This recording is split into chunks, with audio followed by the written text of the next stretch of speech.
Hello বন্ধুরা, এই গল্পের প্রথম অংশ আপলোড করা হয়েছিল। এখন আমি শেষ অংশ সহ পুরোটাই আপলোড করলাম। যারা অলরেডি প্রথম অংশ শুনে নিয়েছো তারা একটু অল্প কাট করে বাকিটা শুনে নিও, আর যারা এখনও পর্যন্ত শোনো নাই তারা সম্পূর্ণ গল্পটাই শোনো। সরকারি হসপিটালে বসে আছেন দুজন বয়স্ক মহিলা। একজন তার 18 বছরের নাতির সাথে গেছে, আর একজন তার 10 বছরের ছোট নাতনিকে নিয়ে গেছে। হঠাৎ ডাক্তারের রুম থেকে বেরিয়ে আসে এক 22-23 বছরের মহিলা। তার কোলে 2 বছরের একটা শিশু। সেই মহিলাটা কাঁদতে কাঁদতে বলছে, শুধু একদিন দেরি হয়ে গেছে বলে ডাক্তার আমাকে দেখলো না। আমি বাচ্চাটাকে নিয়ে কোথায় যাব? মহিলাটার কান্না দেখে সবাই মহিলাটার দিকে তাকিয়ে রইল। মহিলাটা বলল, গতকালকে ডাক্তার ডেট দিয়েছিল মেয়েটাকে নিয়ে আসার। হঠাৎ পরশু রাতে আমার আব্বু মারা যায়।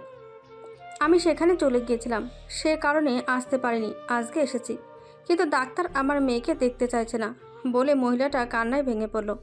ঠিক সেই সময় ওখানে বসে থাকা একটি 18 বছরের যুবক এসে মহিলাটাকে বলল, আপু, আপনি চিন্তা করবেন না, এরকম তো হতেই পারে। বিপদ বলে কয়ে আসে না, তা বলে ডাক্তার এই বাচ্চাটাকে দেখবে না? এরপর শেখর ডাক্তারের রুমে ঢুকে ডাক্তারের উদ্দেশ্যে বলে, আপনি এই আপুর বাচ্চাটাকে দেখেননি কেন? শেখরের কথা শুনে ডাক্তারবাবু বলল, দেখুন, চিকিৎসার জন্য ওর গতকালকে আসার কথা ছিল বাচ্চাটাকে নিয়ে, কিন্তু উনি কালকে আসেননি, আজকে এসেছে। আজকে কেন আমি দেখবো ওনাকে? ওনাকে তো ডেট দেওয়া ছিল। ডাক্তারবাবুর কথা শুনে শেখর রেগে যায় আর বলে, কালকে আপুর আব্বু মারা গেছে, সে কারণে উনি আসতে পারেনি, আজকে তো এসেছে। একদিন মানুষের সমস্যা থাকতেই পারে, তা বলে আপনি ওনার বাচ্চাকে দেখবেন না? এটা সরকারি হসপিটাল, এরকম তো নিয়ম নেই যে একদিন ডেট ওভার হয়ে গেলে পরের দিন এলে আর রোগীকে দেখা হবে না। যদি আপনি না দেখেন আমি কিন্তু হসপিটালের অথরিটিকে জানাতে বাধ্য হব। শেখরের কথা শুনে ডাক্তারবাবুর কি মনে হলো কে জানে, সে সঙ্গে সঙ্গে বলল, ঠিক আছে, আপনি ওই মহিলা আর বাচ্চাকে পাঠিয়ে দিন। আসলে ডাক্তার নামে হাজার অভিযোগ আছে, তাই সে আর রিস্ক নিল না। উনি নাকি রোগীদের সাথে খারাপ ব্যবহার করেন। অথরিটি এমনিতেই ওনাকে সাবধান করে দিয়েছে। ডাক্তারের রুম থেকে বাইরে এসে শেখর সেই মহিলাটাকে উদ্দেশ্যে বলল, আপু, আপনি মেয়েটাকে নিয়ে ডাক্তারের কাছে যান, ডাক্তার আপনাকে ডাকছে। মহিলাটা কাঁদতে কাঁদতে শেখরকে ধন্যবাদ জানিয়ে ডাক্তারের কাছে চলে গেল। উপস্থিত সকলে শেখরকে ধন্যবাদ দিল। ঠিক সেই সময় ওখানে উপস্থিত একটা 10 বছরের মেয়ে শেখরের দিকে তাকিয়ে আছে। সেটা লক্ষ্য করে শেখরের দাদি রেশমা বেগম বলল, কি গো মেয়ে, কি নাম তোমার? তুমি এভাবে আমার নাতির দিকে তাকিয়ে আছো কেন? আমার নাতিকে পছন্দ হয়েছে? রেশমা বেগমের কথা শুনে মেয়েটা লজ্জায় মাথা হেট করে নেয়। সেটা খেয়াল করে রেশমা বেগম বললে, যদি পছন্দ হয় বলো, তাহলে এখন থেকেই তোমাদের বিয়ের কথা বলে রাখি। দাদির কথা শুনে শেখরও মেয়েটার দিকে কিছুক্ষণ তাকিয়ে রইল। ঠিক সেই সময় মেয়েটার দাদি বলল, শুধু আমার নাতনি নয়, আপনার নাতিও আমার নাতনির দিকে তাকিয়ে আছে। তখন রেশমা বেগম বলল, তাই ভালোই হয়েছে, দুজন মনে হয় দুজনকে পছন্দ করে ফেলেছে। তা আপু, আমরা তাহলে নিজেদের মধ্যে একটু পরিচয় করে নিই। আমাদের বাড়ি জঙ্গিপুর, আপনাদের বাড়ি কোথায়? রেশমা বেগমের উত্তরে মহিলাটি বলল, ওদের বাড়িও বহরমপুর। তখন রেশমা বেগম বলল, ঠিক আছে, আমার নাতি এখন পড়াশোনা করছে, আর ও এখন 18 বছর বয়স। ও চাকরি করার ইচ্ছা আছে, সরকারি চাকরি। আপনার নাতনিও বড় হোক, ও পড়াশোনা করুক। আল্লাহ যদি ইচ্ছা থাকে, ওরা বড় হলে ওদের বিয়ে দেওয়া হবে। তখন পাশ থেকে শেখর বলে, দাদি, তুমি কী সব উল্টাপাল্টা কথা বলছো? নাতের কথা শুনে রেশমা বেগম বলল, আমি ঠিকই বলেছি, মেয়েটার চোখে তোর প্রতি শ্রদ্ধা দেখতে পাচ্ছি। তুই যখন ওই আপুটার জন্য আর তার বাচ্চার জন্য ডাক্তারের সাথে কথা বলতে গেলি, তখন ওই মেয়েটা ওর দাদিকে বলছিল, ছেলেটা কত ভালো, আজকাল এরকম ছেলে দেখাই যায় না। অন্যের জন্য কি এরকম করবে? ছেলেটাকে আমার ভালো লেগেছে। রেশমা বেগম তখন মেয়েটাকে উদ্দেশ্য করে বলে, তোমার নাম কি মেয়ে? মেয়েটা তখন কিছু বলতে চায় না। সে তার দাদির আরো গা ঘেঁষে বসে। ওর দাদি মেয়েটাকে বলে কেউ কিছু বললে উত্তর দিতে হয়, এটাই নিয়ম। মেয়েটি তখন বলে, আমার নাম কুসুম। তোমার এখন কত বয়স আর কিসে পড়ো তুমি? আমার এখন 10 বছর বয়স, আমি ক্লাস 5-এ পড়ি। ঠিক আছে, তোমাদের অ্যাড্রেসটা আমায় দাও, আমার দরকার আছে, আর ফোন নাম্বারটা দেবে। তুমি যেটা করলে সেটা ঠিক নয়। ওরা কি ভাবলো বলো তো? আমার দরকার আছে তাই নিচ্ছি। তুই চুপ কর, আমার কাজ আমাকে করতে দে। এরপর কুসুম তার অ্যাড্রেস ও ফোন নাম্বার দেয়। বাসায় এসে শেখর দাদিকে বললে, ওরা কিছু ভাবেনি, ওরা বরঞ্চ খুশি হয়েছে। তুমি কি করে জানলে? আমি মেয়েটার মুখ দেখে বুঝতে পেরেছি, ওর মুখে একটা সরলতা ছিল। এসব নিয়ে তোকে চিন্তা করতে হবে না, তুই পড়াশোনা কর। আমি যদি বেঁচে থাকি আর আল্লাহর যদি ইচ্ছে থাকে, ওই মেয়েকে আমার নাত বউ বানাবো। তোকে বড় হতেই হবে। মনে নেই আজ থেকে 5 বছর আগে তোর উপর কি ঝড় গিয়েছিল? মনে আবার নেই দাদি, সব মনে আছে। কি করে ভুলে যাবো সেই দিনগুলো? আমাকে কীভাবে বাড়ি থেকে তাড়িয়ে দেওয়া হয়েছিল। সেদিন তুমি যদি না থাকতে তাহলে আজকে আমার পড়াশোনাই হতো না। বাবা আমার খবরেই নেয় না, মা আমায় ভুলেই গেছে। শুধু তুমি আছো আমার সাথে। আমি তোকে বড্ড ভালোবাসি রে দাদু ভাই। তোর মধ্যে আমি তোর দাদুর ছায়া দেখতে পাই।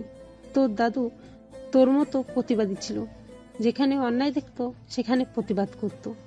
আমি মানুষটাকে বড্ড ভালোবাসতাম, তাই তাকে হারিয়ে তোকে আমি আঁকড়ে ধরেছি। তুই আমার সাহারা, তাই আমার শেষ সম্বলটুকু আমি তোর জন্যই দিচ্ছি। তুই আমার অমর্যাদা করবি না, তুই অনেক বড় হবি, সে বিশ্বাস আমার আছে। তাই তো তোর কাছে মাঝে মাঝে চলে আসি। তোর কষ্ট আমি সহ্য করতে পারি না। তোর বাবা জানে না তুই কোথায় আছিস, আর বাড়ির লোকরাও জানে না। তুই যেদিন চাকরি পাবি সেদিন আমি সকলকে জানাবো। আমি কালকে চলে যাব, আবার পরে আসবো। আর 2 দিন থাকতে পারতে তো। আবার পরের মাসে ডাক্তার দেখানোর নাম করে আমি তোর কাছে এসে থাকবো। শেখর চৌধুরী হলো আমাদের এই গল্পের নায়ক। কি হয়েছিল তার সাথে, কেন সে পড়াশোনা করছে, আর কেনই তাকে ভাড়া বাড়ি নিয়ে পড়াশোনা করতে হচ্ছে, কী সেই ঘটনা, কি ঘটেছিল শেখরের জীবনে। আজ থেকে 5 বছর আগে ঘটে যাওয়া সেই ঘটনা শুনুন। 5 বছর আগে আম্মু, আমি সুবীরের আব্বুর মাথা ফাটিয়ে দিয়েছি। ফারিয়া বেগম তখন সকালে নাস্তার জন্য পরোটা তৈরি করছিলেন। সেই সবে ময়দায় পানি দিয়েছে। ছেলের মুখ থেকে এই কথা শুনে ফারিয়া বেগম বললেন, তুই কি বলছিস? কেন মাত্তব্বরের মাথা ফাটিয়েছিস? মাতব্বরের ছেলে সুবীর ভালো নয়। ও আজকে পায়েলকে জোর করে ধরে নিয়ে যাচ্ছিল, ওর সাথে খারাপ কিছু করার চেষ্টা করছিল। কারণ পায়েল বলছিল তুমি বারবার আমার সাথে ওরকম করো কেন। কি করতে চাইছিল আমি বলতে পারবো না। আমার সেই মুহূর্তে যেটা ভালো মনে হয়েছিল আমি সেটাই করেছি। তাছাড়া আমার কাছে আর কোনো উপায় ছিল না। আমি চিৎকার করে বলছিলাম পায়েল তোর সাথে যেতে চাইছে না, কেন তুই জোর করে ওকে নিয়ে যাচ্ছিস। কথাটা বলতেই সুবীর আমার দিকে তেড়ে আসে। আমার চিৎকারে মাতব্বর ও তার 2জন সঙ্গী সেখানে চলে আসে। সুবীর আমার কান মুলে দেয়। আমিও হাতের কাছে একটা ঢিল পেয়ে ছুঁড়ে মারি, আর সেটা মাতব্বরের মাথায় গিয়ে লাগে আর মাথাটা কেটে যায়। আমি ওখান থেকে চলে আসি। ছেলের মুখ থেকে সমস্ত ঘটনা শুনে সে বুঝতে পারল নিশ্চয়ই মেয়েটার সাথে খারাপ কিছু করতে চাইছিল। ফারিয়া বেগম জানে শেখর একজন প্রতিবাদী ছেলে, যেখানে অন্যায় দেখে সেখানে প্রতিবাদ করে। শেখর অনেকটা ওর দাদুর মতন, ওর দাদিও অন্যায় দেখলে প্রতিবাদ করত। আর মাতব্বর করিম শেখ লোকটা মোটেই সুবিধের নয়, নানা রকম দুর্নীতির সাথে যুক্ত। তার বড় ছেলে সুবীর বাবার মতোই, এখন থেকে মদ গাঁজা সমস্ত নেশায় আসক্ত। এমনকি মেয়ে দেখলে টিটকারি মারে। এলাকায় কম বেশি সকলে এই বিষয়টা জানে, কিন্তু মাতব্বরের ভয়ে কেউ কিছু বলে না। ফারিয়া বেগমের ভয় হতে লাগলো, কারণ তার স্বামী কোনো বিতর্ক পছন্দ করে না। সে শান্তিপ্রিয় মানুষ, কখনোই কোনো ঝামেলায় যেতে চায় না।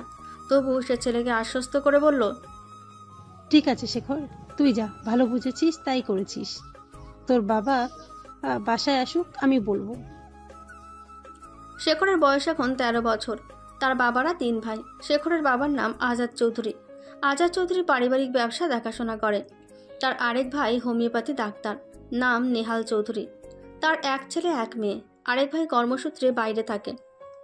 শেখরের আর একটা বড় আপু আছে, ওর নাম মামনি। ওর দাদি আছে, দাদির নাম রেশমা বেগম। ওদের যৌথ পরিবার। মাতব্বর করিম শেখ তার পরের দিন গ্রামের সালিশি সভা ডাকে। তার মাথা ফাটানোর অপরাধে শেখরকে 20,000 টাকা জরিমানা দিতে হবে, তা না হলে গ্রাম ছেড়ে চলে যেতে হবে। শেখরের আব্বু আজাদ চৌধুরী সেই টাকা দিতে অস্বীকার করে। শেখরকে তার বাবা অনেকবার নিষেধ করেছে কোনো ঝামেলায় না যেতে, কিন্তু শেখর তার দাদুর মতো অন্যায় দেখলে প্রতিবাদ করে। সেটা শেখরের বাবার পছন্দ নয়। বাসায় এসে আজাদ চৌধুরী শেখরকে বলে, আমি তোকে বলেছি এখন পড়াশোনার সময়, পড়াশোনা করবি, কোনো বিতর্কে জড়াবি না। তোকে কে বলেছে সবসময় প্রতিবাদ করতে? বাবা, তুমি কি বলছো? সুবীর পায়েলের ক্ষতি করতে চাইছিল, সেই জন্য আমি এই কাজ করেছি। খুব ভালো কাজ করেছো। এবার বোঝো ঠেলা, আমি 20,000 টাকা দিতে পারবো না। দেখলি তো গ্রামের সকলের সামনে মাতব্বর কি বললো, টাকা না দিলে তোকে গ্রাম থেকে তাড়িয়ে দেবে। তারা যখন কথা বলছিল ঠিক তখন সেখানে পৌঁছায় শেখরের দাদি রেশমা বেগম। বলে, টাকা কি সস্তা নাকি? মাতব্বর চাইলো আর ওকে দিয়ে দিতে হবে? মাতব্বর লোকটাই এমন। আর ওর ছেলে ওর বাবার মতোই হয়েছে। আমরা টাকা দেব না, আর আমার নাতি গ্রাম ছাড়া হবে না। ওর কি করার আছে ও করে নেবে। আজাদ চৌধুরী জানে তার মায়ের সাথে তর্কে পড়া যাবে না, তাই সে কোনো কথা না বলে সেখান থেকে চলে যায়। আজাদ চৌধুরী তার ছেলে শেখরকে দেখতে পারে না। তার আর একটা কারণ হলো, শেখর যখন হয় হসপিটালে, আজাদ চৌধুরী তার বড় বোন নাফিয়ার সাথে শেখরকে দেখতে চাচ্ছিল। হঠাৎ নাফিয়া মাথা ঘুরে বাইক থেকে পড়ে যায়, আর সেই সময় একটা লরি এসে তাকে চাপা দিয়ে দেয়। ঘটনাস্থলে নাফিয়া মারা যায়। আজাদ চৌধুরী মনে করে তার বোনের মৃত্যুর জন্য শেখর দায়ী। সে তার বড় বোনকে খুব ভালোবাসত। সেই ঘটনা বাসার সকলে ভুলে গেলেও আজাদ চৌধুরী ভুলতে পারে না। এরপর কেটে যায় 3টে বছর। শেখর মাধ্যমিক পরীক্ষায় ভালো রেজাল্ট করে। মাতব্বর করিম শেখ ও তার বড় ছেলে সুবীর গভীর ষড়যন্ত্র করে, যে ব্যাপারে শেখর বা তার পরিবারের কেউ অবগত নয়। স্কুলে শেখর ও সুবীর একসঙ্গে পড়তো। শেখর যথেষ্ট মেধাবী ছেলে, সে মাধ্যমিকে জেলার মধ্যে ফার্স্ট হয়েছে, আর সুবীর কোনোভাবে পাশ করেছে। শেখরের রেজাল্টের জন্য সুবীর জেলাস ফিল করতে থাকে। সে তার বাবার সাথে মিলে শেখরকে স্কুল থেকে তাড়াবার জন্য ষড়যন্ত্র করে। টিফিন টাইমে সুবীর একটা নগ্ন মেয়ের ছবি শেখরের ব্যাগে রেখে দেয়, সেটা শেখর জানতো না। টিফিন শেষ হলে স্যার ক্লাসে ঢুকলে সুবীর স্যারকে গিয়ে বলে, স্যার শেখর বাজে ছবি ব্যাগে রেখে দিয়েছে। কথাটা বলেই সুবীর স্যারকে নিয়ে এসে দেখায়। স্যার শেখরকে বলে, আমি তোমাকে ভালো ছাত্র বলে জানতাম, তুমি এত নোংরা, তোমাকে স্কুল থেকে তাড়িয়ে দেওয়া হবে। গার্জেন কল করা হয়। শেখরের বাবা স্কুলে আসে না, সে বলে ও আমার ছেলে নয়, আপনারা ওর সাথে যা ইচ্ছে করতে পারেন। শেখর বাসায় এসে খুব কান্নাকাটি করে। তার দাদি রেশমা বেগম বলে, তোকে আর স্কুলে পড়তে হবে না, আমি তো ব্যবস্থা করে দেব, তোকে চিন্তা করতে হবে না। আমি জানি তোর বাবা তোকে সহ্য করতে পারে না। দাদির কথা শুনে শেখর দাদির দিকে তাকিয়ে থাকে, তারপর বলে, কি ব্যবস্থা করে দেবে দাদি? তুই অন্য জায়গা থেকে পড়াশোনা করবি। আমার এক পরিচিত আত্মীয়, সে থাকে শিলিগুড়িতে, তুই ওখানে চলে যা। টাকা পয়সা চিন্তা করতে হবে না, আমি তোকে মাসে মাসে টাকা পাঠিয়ে দেবো। তুমি টাকা কোথায় পাবে দাদি? তোর দাদু আমার জন্য কিছু টাকা রেখে গেছে, তা থেকেই তোকে আমি দেব। দাদু তোমার ভবিষ্যতের জন্য তোমাকে দিয়ে গেছে, আমি কেন নিব? তুই যখন বড় হবি, সমাজে প্রতিষ্ঠিত হবি, মানুষের জন্য ভালো কিছু করবি, তাতেই আমার আনন্দ। আর আমি কিচ্ছু চাই না। যদি জীবনে বেঁচে থাকি, তুই তো আছিস, তুই আমার অবলম্বন, তুই আমাকে দেখবি। কি রে দাদু ভাই, দেখবি না বল? এতেই আমার শান্তি, আর আমি কিচ্ছু চাই না। হ্যাঁ দাদি, আমাকে বড় হতে হবে, আমি অনেক বড় হব, আর তোমার স্বপ্নগুলো পূরণ করব। তুমি চিন্তা করবে না, আমাকে সমাজে প্রতিষ্ঠিত হতে হবে। আমি তোমায় কথা দিলাম, এই গ্রামের মুখ আমি উজ্জ্বল করব, আর সেই সাথে তোমার স্বপ্নগুলো আমি পূরণ করব। আর এদিকে ভালো মা বলে ডাকতে ডাকতে একটি মেয়ে গেট দিয়ে হাসপাতালের ভেতর প্রবেশ করছিল। মেয়েটির নাম কুসুম, এই গল্পের নায়িকা। সেদিন এই হসপিটালের সেই ছোট্ট মেয়েটা। আমাদের এই গল্পের সাথে থাকুন, আস্তে আস্তে সমস্ত ঘটনা জানতে পারবেন। কুসুমের বয়স এখন 20 বছর, কলেজে পড়ে। বাংলা অনার্সে 2য় বর্ষের ছাত্রী।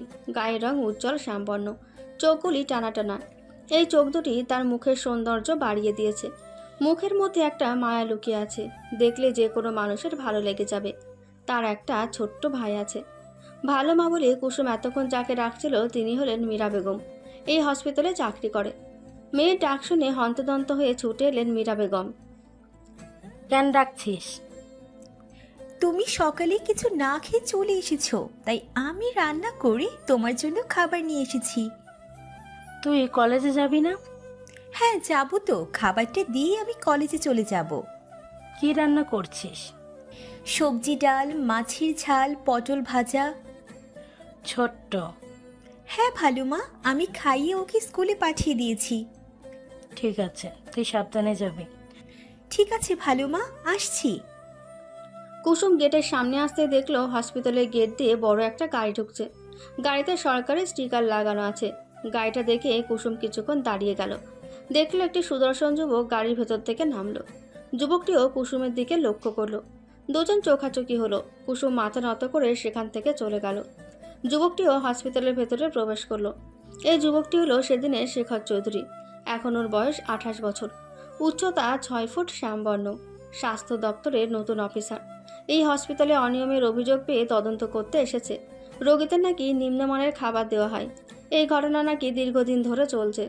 হসপিটালে ঢুকে সব স্টাফকে শেখর ডেকে পাঠালো। খুব রেগে একজন স্টাফকে জিজ্ঞাসা করলো, আজকে দুপুরে লাঞ্চে রোগীদের কি খাবার দেওয়া হবে? শেখরকে দেখে হসপিটালের সব স্টাফ ভয়ে কাঁপতে শুরু করলো। একে অপরের দিকে মুখ চাওয়াচাই করলো। একটা স্টাফ ভয়ে ভয়ে বলল, ডাল আর ডিম দেওয়া হবে। আমাকে হসপিটালে রান্না করে নিয়ে চলুন, যেখানে রোগীদের জন্য খাবার বানানো হচ্ছে।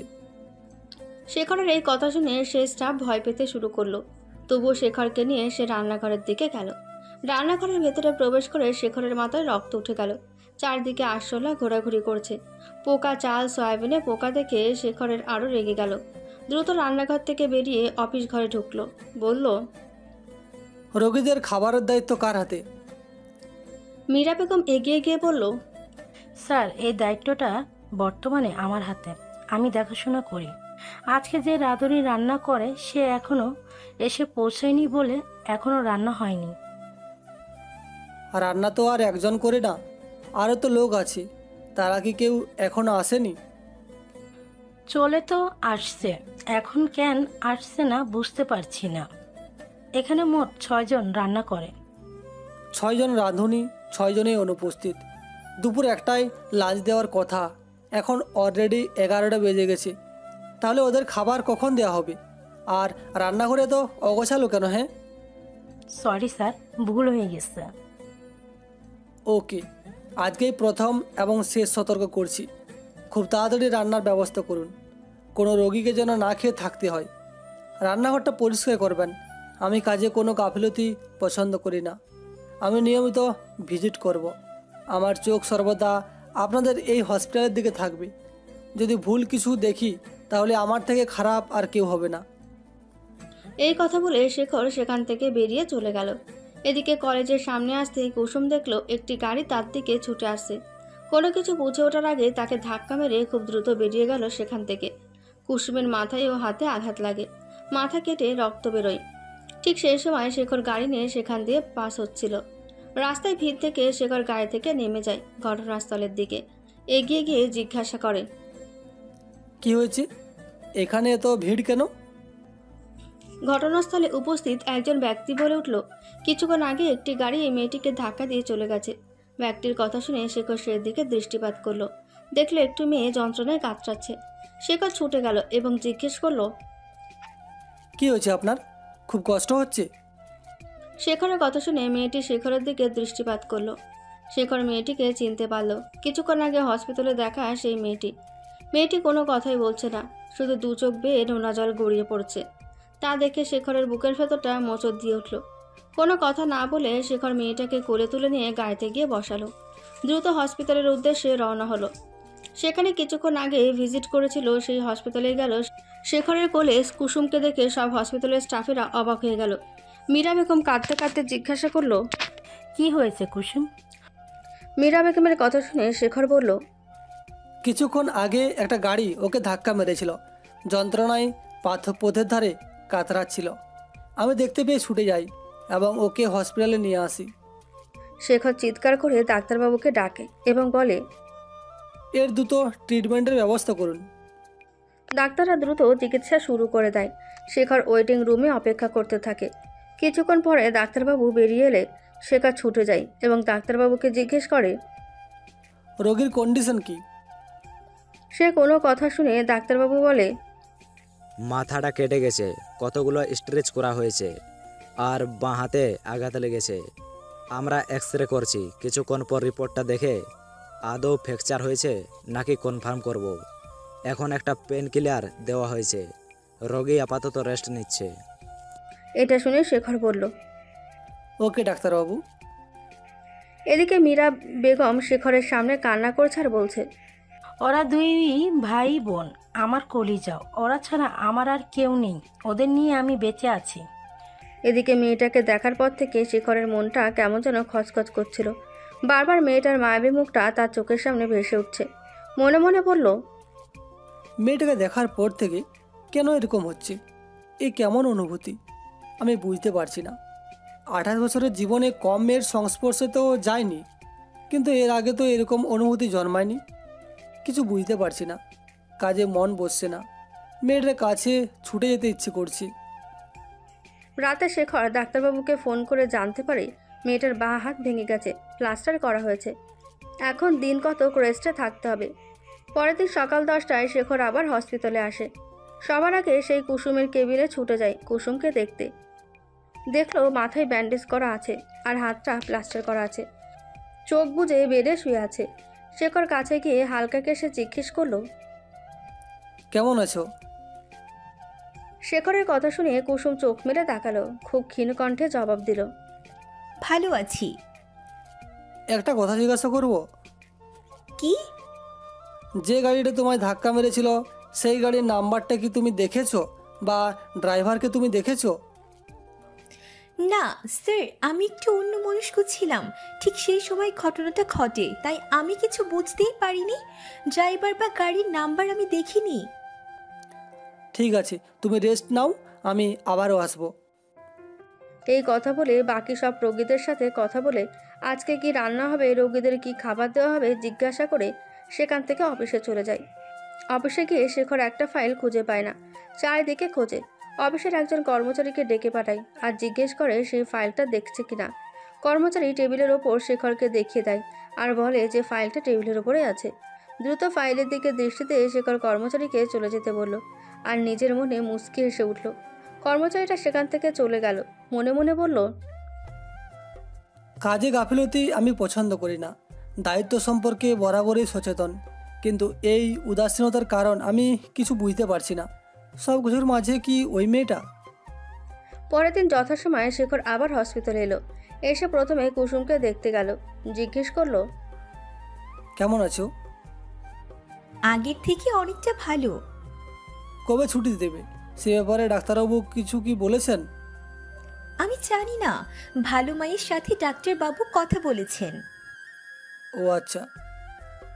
তারপর শেখর ডাক্তারবাবুর কেবিনে ঢুকলেন। সেখানে মীরা বেগম উপস্থিত ছিল। দুজনে কুসুমকে নিয়ে কথাবার্তা বলছিল। শেখর জিজ্ঞেস করলো, মেয়েটা আর কদিন হসপিটালে থাকবে? ডাক্তারবাবু কিছু বলার আগেই মীরা বেগম বলে উঠল, কালকে ছুটি দেওয়া হবে। মাথার স্টিকারটা 1 সপ্তাহ পর কাটতে আসতে হবে, আর হাতের প্লাস্টারটা 15 দিন পর খোলা হবে। পরের দিন হসপিটালে গিয়ে শেখর যা শুনলো তাতেও ভীষণ রেগে গেল। গতরাতে কেউ নাকি কুসুমের কেবিনে ঢুকে মারার চেষ্টা করেছিল, কিন্তু কুসুমের চিৎকারে কর্মরত নার্স ছুটে যায় এবং তা দেখে ব্যক্তিটি পলায়ন করে। শেখর সিসিটিভি ফুটেজে দেখতে পায় চাদর গায়ে দিয়ে মুখে মাস্ক পরে একজন লোক হসপিটালে ঢুকলো, কিন্তু সেই ব্যক্তিকে চিহ্নিত করা গেল না। হসপিটাল থেকে বেরোনোর মুখে শেখর দেখলো মীরা বেগম কারোর সাথে কথা বলছে। শেখর সামনে যেতেই চুপচাপ হয়ে গেল। শেখরকে দেখে মীরা বেগম শেখরের দিকে এগিয়ে এলো এবং বলল, কুসুমের আজকে ছুটি হয়ে গেছে, ও তো বাড়িতে বিশ্রাম নিচ্ছে। ও আচ্ছা। এদিকে কুসুমকে দেখতে না পেয়ে শেখরের মনের ভেতরটা শূন্যতায় ভরে ওঠে। 7 দিন পরে কুসুম সেলাই কাটতে হসপিটালে এলে আবার শেখরের মুখোমুখি হয়। মৃদু হেসে শেখর কুসুমের দিকে এগিয়ে এলো। কুসুমও হালকা হাসলো। শেখর জিজ্ঞেস করলো, এখন কেমন ফিল করছো? ভালো আছি, আর সপ্তাহ পর প্লাস্টারটা খুলে হবে। ও আচ্ছা, আমি একটা কথা জিজ্ঞাসা করব। কিছু মনে করবে না তো? না, কিছু মনে করব না, আপনি বলুন। এই হসপিটালের নার্স মীরা বেগম, উনি কি তোমার নিজের মা? না, উনি আমার জন্মদাত্রী মা নয় ঠিকই, তবে উনি তার থেকেও বেশি। কিছু ঘটনা আছে, আমাকে বলা যাবে? সে অনেক বড় ইতিহাস, সে গল্প অন্য একদিন বলবো। আমার এক্সাম 1 মাসও বাকি নেই, সেই কারণে আমি মানসিক একটু চিন্তায় আছি। তোমার নামটা তো জানা হয়ে গেছে, কুসুম, কিন্তু তুমি কিসে পড়ো? বাংলা অনার্স 2য় বর্ষের ছাত্রী। জীবনে কিছু স্বপ্ন আছে, ভবিষ্যতে কি হতে চাও? অবশ্যই আছে, প্রতিটা মানুষের স্বপ্ন নিয়ে বেঁচে থাকে, আমিও তার ব্যতিক্রম নই। কি সেই স্বপ্ন, আমি কি জানতে পারি? অবশ্যই, ভবিষ্যতে আমি একজন লেখিকা হতে চাই, আর এটাই আমার স্বপ্ন। কত মানুষের দুঃখ, কষ্ট, বেদনা, যন্ত্রণা এক শ্রেণীর মানুষ পাচ্ছে, আর এক শ্রেণীর মানুষ বঞ্চিত হচ্ছে। এই হাহাকারের কথাই আমি তুলে ধরতে চাই আমার লেখায়। গুড আইডিয়া, আমার সাহায্য লাগলে বলবে। শেখরের কথা শুনে কুসুম মৃদু হাসলো। কিছুক্ষণ দুজনে চুপচাপ। তারপর শেখর বলল, কুসুম, তোমার ফোন নাম্বারটা দেবে? ফোন নাম্বার নেই। ফোন নেই মানে? আসলে ওই দিন যে আমার অ্যাক্সিডেন্ট হয়েছিল, তাতে ফোনটা আমার ভেঙে গেছে, আর নতুন কোনো ফোন কেনাই হয়নি। এই কথা বলে কুসুম দ্রুত ওই স্থান ত্যাগ করে ভালো মায়ের সাথে প্রয়োজনীয় কিছু কথা বলে হাসপাতাল থেকে বাসায় চলে আসে। শেখর ফ্যালফ্যাল করে চেয়ে থাকে কুসুমের চলে যাওয়ার দিকে। এদিকে শেখর ছটফট করতে থাকে কুসুমকে একবার দেখার জন্য। কিছুতে সুযোগ হচ্ছিল না। অবশেষে শেখর আর থাকতে না পেরে কুসুমের কলেজের সামনে দাঁড়িয়ে অপেক্ষা করতে থাকে।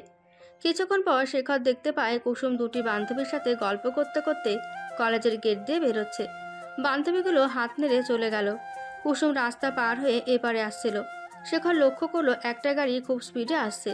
শেখর ছুটে গিয়ে কুসুমকে টেনে নিজের বুকের সাথে চেপে ধরে। কুসুম ভয় পেয়ে চোখ বন্ধ করে শেখরের বুকের ভেতর মুখ গুজে নেয় এবং শেখরকে আষ্টে পৃষ্ঠে জড়িয়ে ধরে হাঁপাতে থাকে। কিছুক্ষণ পর শেখরের দিকে তাকিয়ে দেখে লজ্জা পায়। দ্রুত শেখরকে ছেড়ে দিয়ে সেখান থেকে চলে আসতে থাকে। শেখর বাধা দেয় এবং কুসুমকে বলে, তোমার সাথে আমার কিছু কথা আছে, চলো সামনে রেস্টুরেন্টে বসে আমরা কথা বলি। কুসুম প্রথমে আপত্তি জানালেও পরে শেখরের জেদের কাছে নত স্বীকার করে। রেস্টুরেন্টে ঢুকে দুজনের মুখোমুখি বসে। কি খাবে, অর্ডার দাও। আপনি অর্ডার দিন। শেখর বিরিয়ানি অর্ডার দেয়। খেতে খেতে শেখর কুসুমকে জিজ্ঞাসা করে, এবার তোমার কথা বলো। আমার কথা কি বলবো? সেদিন হসপিটালে বলেছিলে না পরে কোনো একদিন বলবো, ওই যে নার্স মীরা তোমার আসল মা নয়, ওই কাহিনী। আগে বলুন আমার কাহিনী আপনি কেন শুনতে চাইছেন? তোমার মতো রাইটার হব। আগে আপনার কথা বলুন, তারপর আমার কথা শুনবেন। আমার কথা কি শুনতে চাও বলো? আপনার নাম, বাবার নাম, বয়স, পেশা, বিবাহিত না অবিবাহিত, বাচ্চা কাচ্চা কটা, জিএফ কটা, আজ পর্যন্ত কতজনের সাথে রিলেশন করেছেন? কুসুমের কথা শুনে শেখর উচ্চস্বরে হাসতে থাকে। আমার নাম শেখর চৌধুরী, বয়স 28 বছর। বাবার নাম আজাদ চৌধুরী। বাবা পারিবারিক ব্যবসা দেখাশোনা করছেন। মা গৃহবধূ। আমার একমাত্র আপু বিবাহিত। আমরা যৌথ পরিবারে থাকি। বাড়িতে একটা চাচা ও তার ফ্যামিলি থাকি। বয়স্ক দাদি আছে। আমি ম্যাথামেটিক্সে মাস্টার্স করেছি। বর্তমানে স্বাস্থ্য দপ্তরে কর্মরত। আমি এখনও আনম্যারেড, তাই বাচ্চা কাচ্চার প্রশ্নও আসে না। এখনও পর্যন্ত কোনো জিএফ নেই, তবে খুঁজে পেয়েছি, খুব তাড়াতাড়ি রিলেশনে যাব।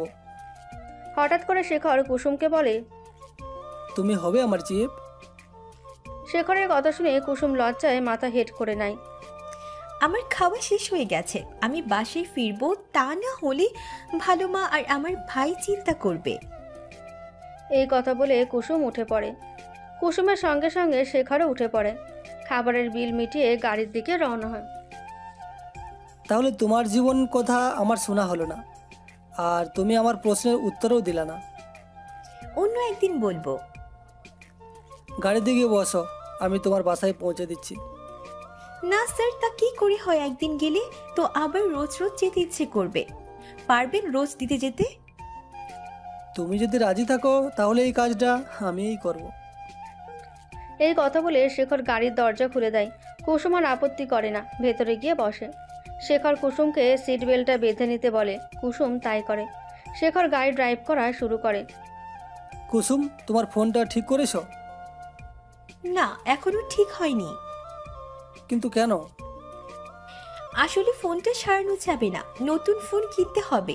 আমার কাছে এখন টাকাও নেই। আমি প্রাইভেট পড়িয়ে আমার ভাইয়ের পড়াশোনার খরচ চালাই, কিন্তু আমার অ্যাক্সিডেন্টের জন্য আমি পড়াতে যেতে পারিনি। সেই জন্য আমাকে তারা এই মাসে বেতনও দেয়নি। তার উপর তারা অন্য টিচারের কাছে পড়তে দিয়েছে, আমার কাছে আর পড়বে না। ভালো মা এমনিতে আমাদের দুই ভাই বোনের সমস্ত খরচ দেয়, তবুও তো সবসময় বলা যায় না। তাই ভাবছি পড়াশোনার সঙ্গে সঙ্গে পার্ট টাইম একটা জব করব। এই কথা বলে কুসুম চুপ করে গেল।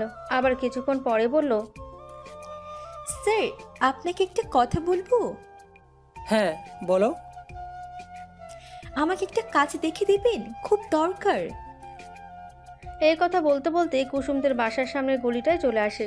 কুসুম দাঁড়াতে বলে, স্যার এখানে দাঁড়ান, চলে এসেছি। ভিতরের দিকে গাড়িটা আর যাবে না। এই কথা শুনে শেখর গাড়িটা দাঁড় করায়। কুসুম গাড়ি থেকে নেমে গেলে সে একটা কার্ড ধরিয়ে দিয়ে বলে, কালকে দুপুর 2টার পর এই ঠিকানায় আমার সাথে দেখা করবে। এটা আমার অফিসের ঠিকানা। ঠিক আছে। সরি স্যার, আমাদের বাসায় আপনাকে নিয়ে যেতে পারলাম না। এই কথা বলে কুসুম কার্ড নিয়ে বাসার উদ্দেশ্যে রওনা হয়। শেখরও গাড়ি স্টার্ট দিয়ে সেখান থেকে চলে যায়। নিস্তব্ধ রাত, সন্ধ্যা থেকে ঝিরিঝিরে বৃষ্টি। শেখরের দুই চোখের পাতায় ঘুম নেই।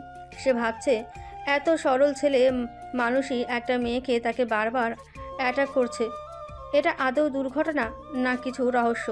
কিছু তো একটা আছে, বিষয়টা আমাকে জানতেই হবে। পরের দিন যথাসময়ে কুসুম শেখরের অফিসে এলো। গার্ডকে বলল, আমার নাম কুসুম, আমি শেখর স্যারের সাথে দেখা করতে চাই, উনি আসতে বলেছিলেন। গার্ড শেখরকে ফোন করলো আর বলল, একটি মেয়ে আপনার সাথে দেখা করতে এসেছে।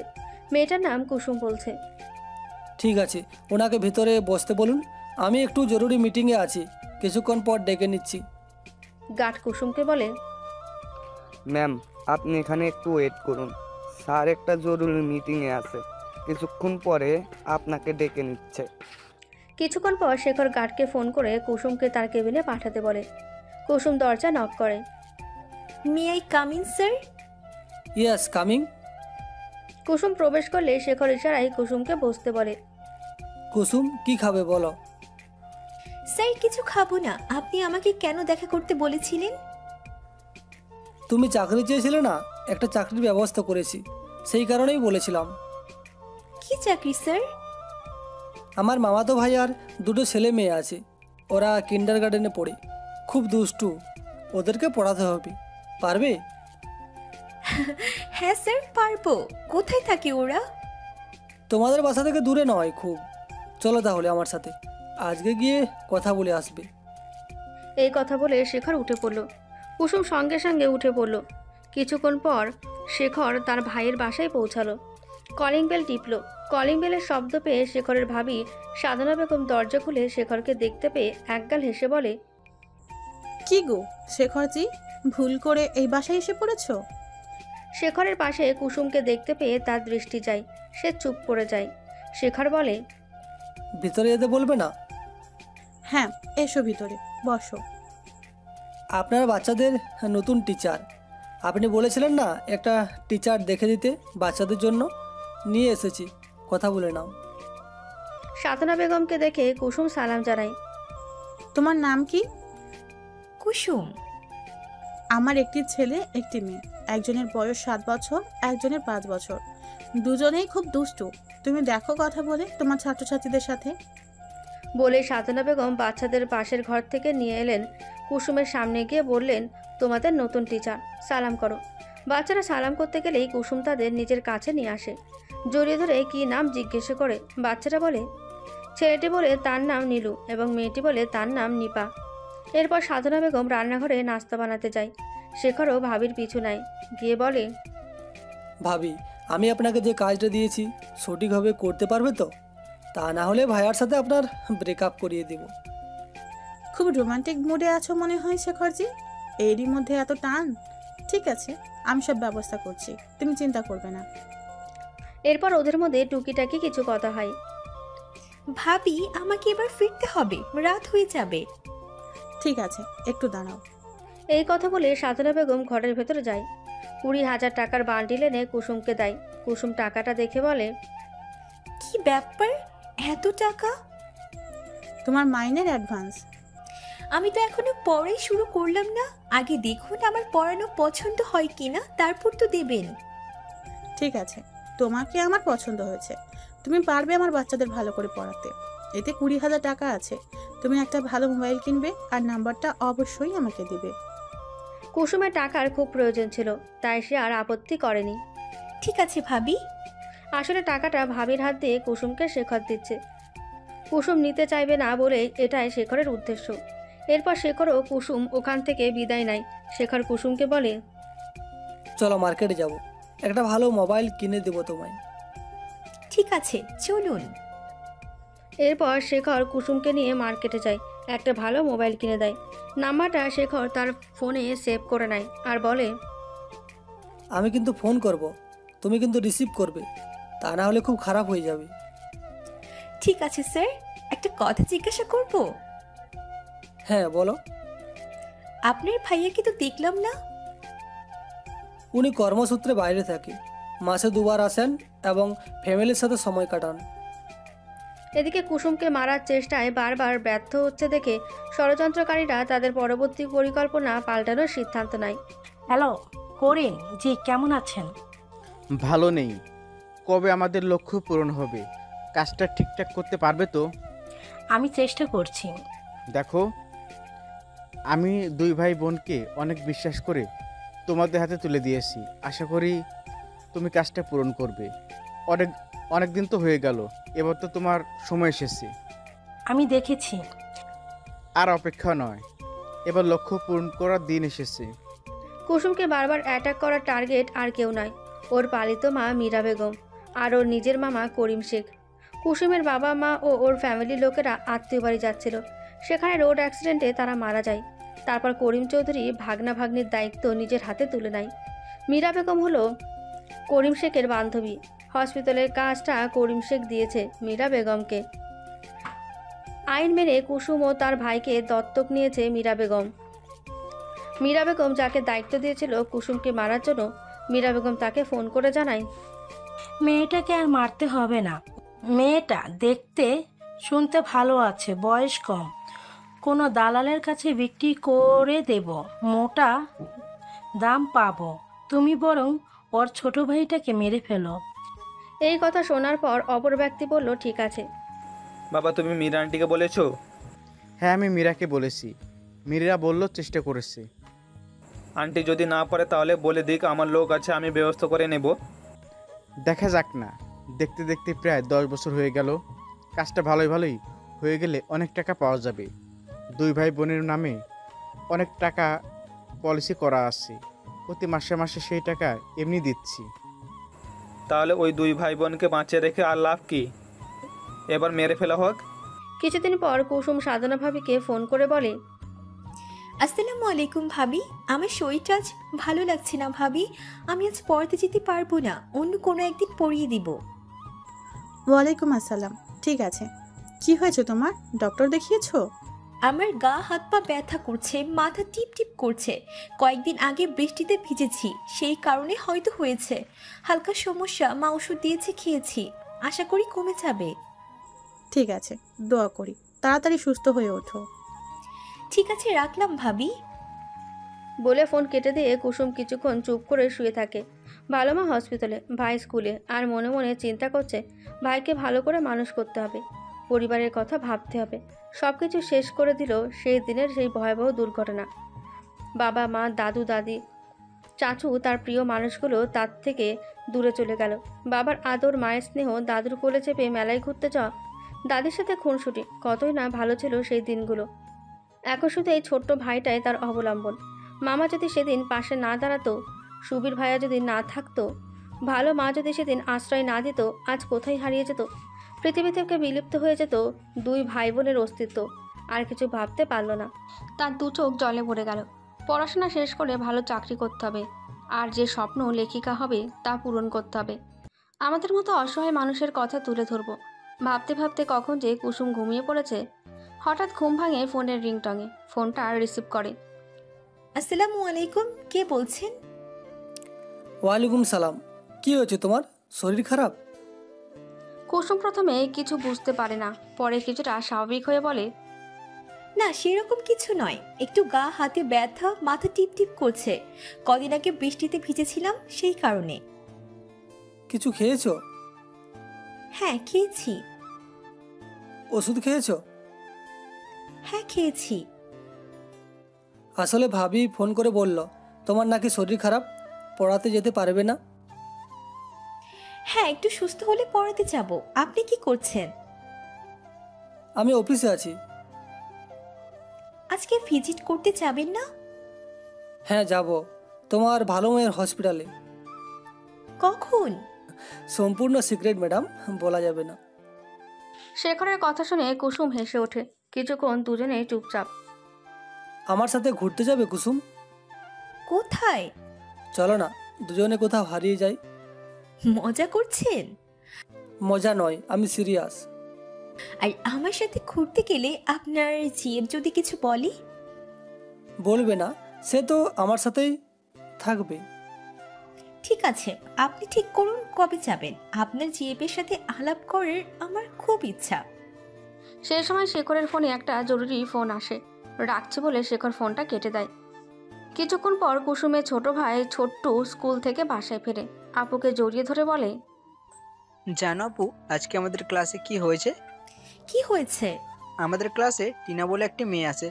সে আজকে পড়া বলতে পারেনি, সেজন্য শেষের বেঞ্চে বসেছিল। কিন্তু স্যার ওর চালাকি বুঝতে পেরে যায়, তাই শেষের বেঞ্চ থেকে পড়া জিজ্ঞাসা করে, আর ও পড়া বলতে পারেনি। সেই জন্য কান ধরে ক্লাসের বাইরে দাঁড় করে রাখে। ছোট্টুর কথা শুনে কুসুম হেসে ওঠে। সেই সময় ভালো মা ঘরে প্রবেশ করে। ওদের হাসি দেখে জিজ্ঞাসা করে, কি হয়েছে? কিসের কথা নিয়ে এত হাসি হচ্ছে? ছোট্টু তখন হাসতে হাসতে স্কুলে ঘটে যাওয়া ঘটনাটা ভালো মাকে বলতে থাকে। ভালো মা শুধু কথা শুনে হেসে ওঠে। দুদিন পর শেখর কুসুমকে ফোন করে। ফোন বাজলে কুসুম ফোন ধরে। হ্যালো, আজকে বিকাল 5টার সময় দেখা করবে? কেন? ঘুরতে যাব, আমার জিএফের সাথে আলাপ করবে না? হ্যাঁ করব, তা কোথায় দেখা করব? আমার অফিসের সামনে এসো, বিকেল 5টায় আমি তোমায় নিয়ে যাব। আপনার জিএফ থাকবে? হ্যাঁ থাকবে। ঠিক আছে যাব, রাখছি এখন। কথাটি বলে কুসুম ফোন কেটে দেয়। এদিকে কুসুম চিন্তা করছে, এত বড় একজন অফিসার কেন আমাকে এত গুরুত্ব দিচ্ছে বুঝতে পারছি না। আমার ওনাকে ভালো লাগে, কিন্তু উনি তো অনেক বড় লোক, আর আমার তো নিজের কোনো ঠিকানা নেই। আমি ঠিকানাবিহীন এক মানুষ, আবার ওনার জিএফও আছে। না, দরকার নেই এসব। কি উল্টোপাল্টা চিন্তা করছি আমি। এই কথা বলে কুসুম নিজের মনে হেসে ওঠে। বিকাল 5টায় কুসুম শেখরের অফিসের সামনে চলে যায়। শেখর আগে থেকে সেখানে দাঁড়িয়েছিল। কুসুম শেখরের দিকে তাকিয়ে বলল, আপনার জিএফ কোথায়? আছে, আমাদের জন্য অপেক্ষা করছে, চলো। এরপর শেখর গাড়ি স্টার্ট দেয়। কিছুক্ষণ পর তারা একটা রেস্টুরেন্টের সামনে দাঁড়ায়। রেস্টুরেন্টের ভেতর প্রবেশ করে শেখর কুসুমকে বসতে বলে। তারা মুখোমুখি বসে। কুসুম বলে, আপনার জিএফ কই? দেখাবো, আগে কি খাবে বলো, অর্ডার দিই। আমি কিছু খাবো না, আর আমি বেশিক্ষণ অপেক্ষা করব না। আপনার ভাইয়ের বাচ্চাদের আবার পড়াতে যেতে হবে। ঠিক আছে, আমি পৌঁছে দিব। কিছু হালকা খাবারের অর্ডার দিই। কুসুম মাথা নেড়ে সম্মতি দেয়। শেখর হালকা কিছু খাবার অর্ডার করলো। খাওয়া শেষে শেখর একটা গোলাপ নিয়ে হাঁটু মুড়ে কুসুমের সামনে বসেলো। বলল, আই লাভ ইউ কুসুম। কুসুম কি বলবে কি করবে বুঝতে পারছে না। তা দেখে শেখর বলল, এই 28 বছর জীবনে কোনো নারীকে আমি খুঁজে পাইনি। তুমি কি হবে আমার পথ চলার সাথী? কুসুম নিশ্চুপ। কি বলবে বুঝতে পারছে না। আমতা আমতা করে বলে উঠল, কি কি করে সম্ভব? কোথায় আপনি আর কোথায় আমি? কেন সম্ভব নয় কুসুম? তুমি কি আমার চোখের ভাষা বুঝতে পারো না? আপনার পরিবারে বাবা মা ওরা কি মেনে নেবে? আমি তো একটা ঠিকানাবিহীন মেয়ে, যার কোনো ঠিকানা নেই। শুধু ছোট ভাইটা আমার অবলম্বন।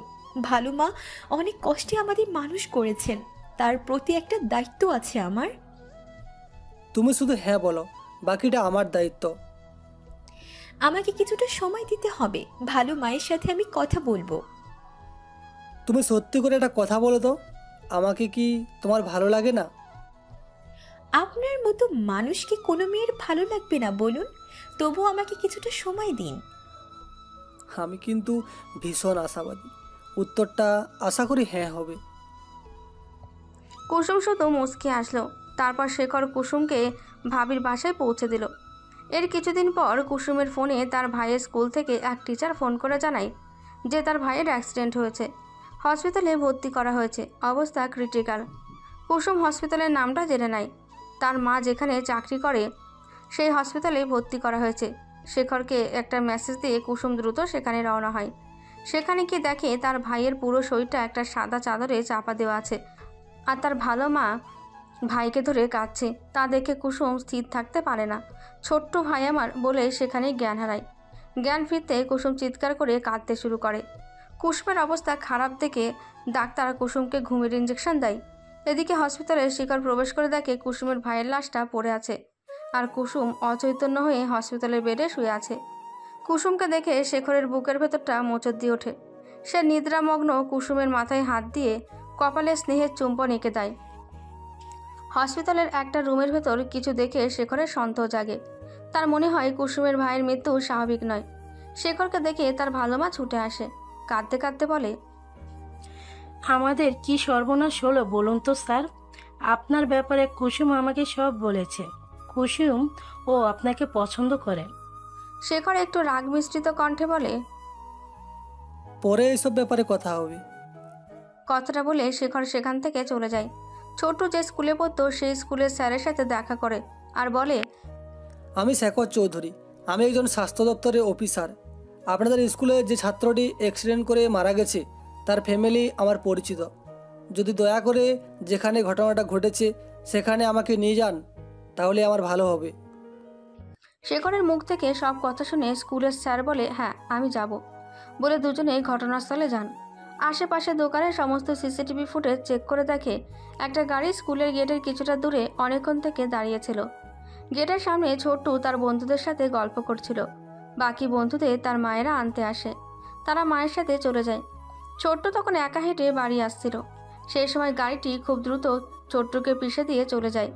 গাড়ির ভেতর থাকা ড্রাইভার মাস্ক পরেছিল, তাই চিনতে পারা যায়নি। গাড়ির নাম্বারটা নোট করে নেয় শেখর। ঘটনার কিছুদিন পর কুসুম কিছুটা স্বাভাবিক হয়, বাসায় ফিরে আসে। তার ভালো মা খুব সেবা যত্ন করে। শেখরও প্রতিদিন অফিসে যাওয়ার সময় এবং অফিস থেকে ফেরার সময় কুসুমকে দেখে যায়।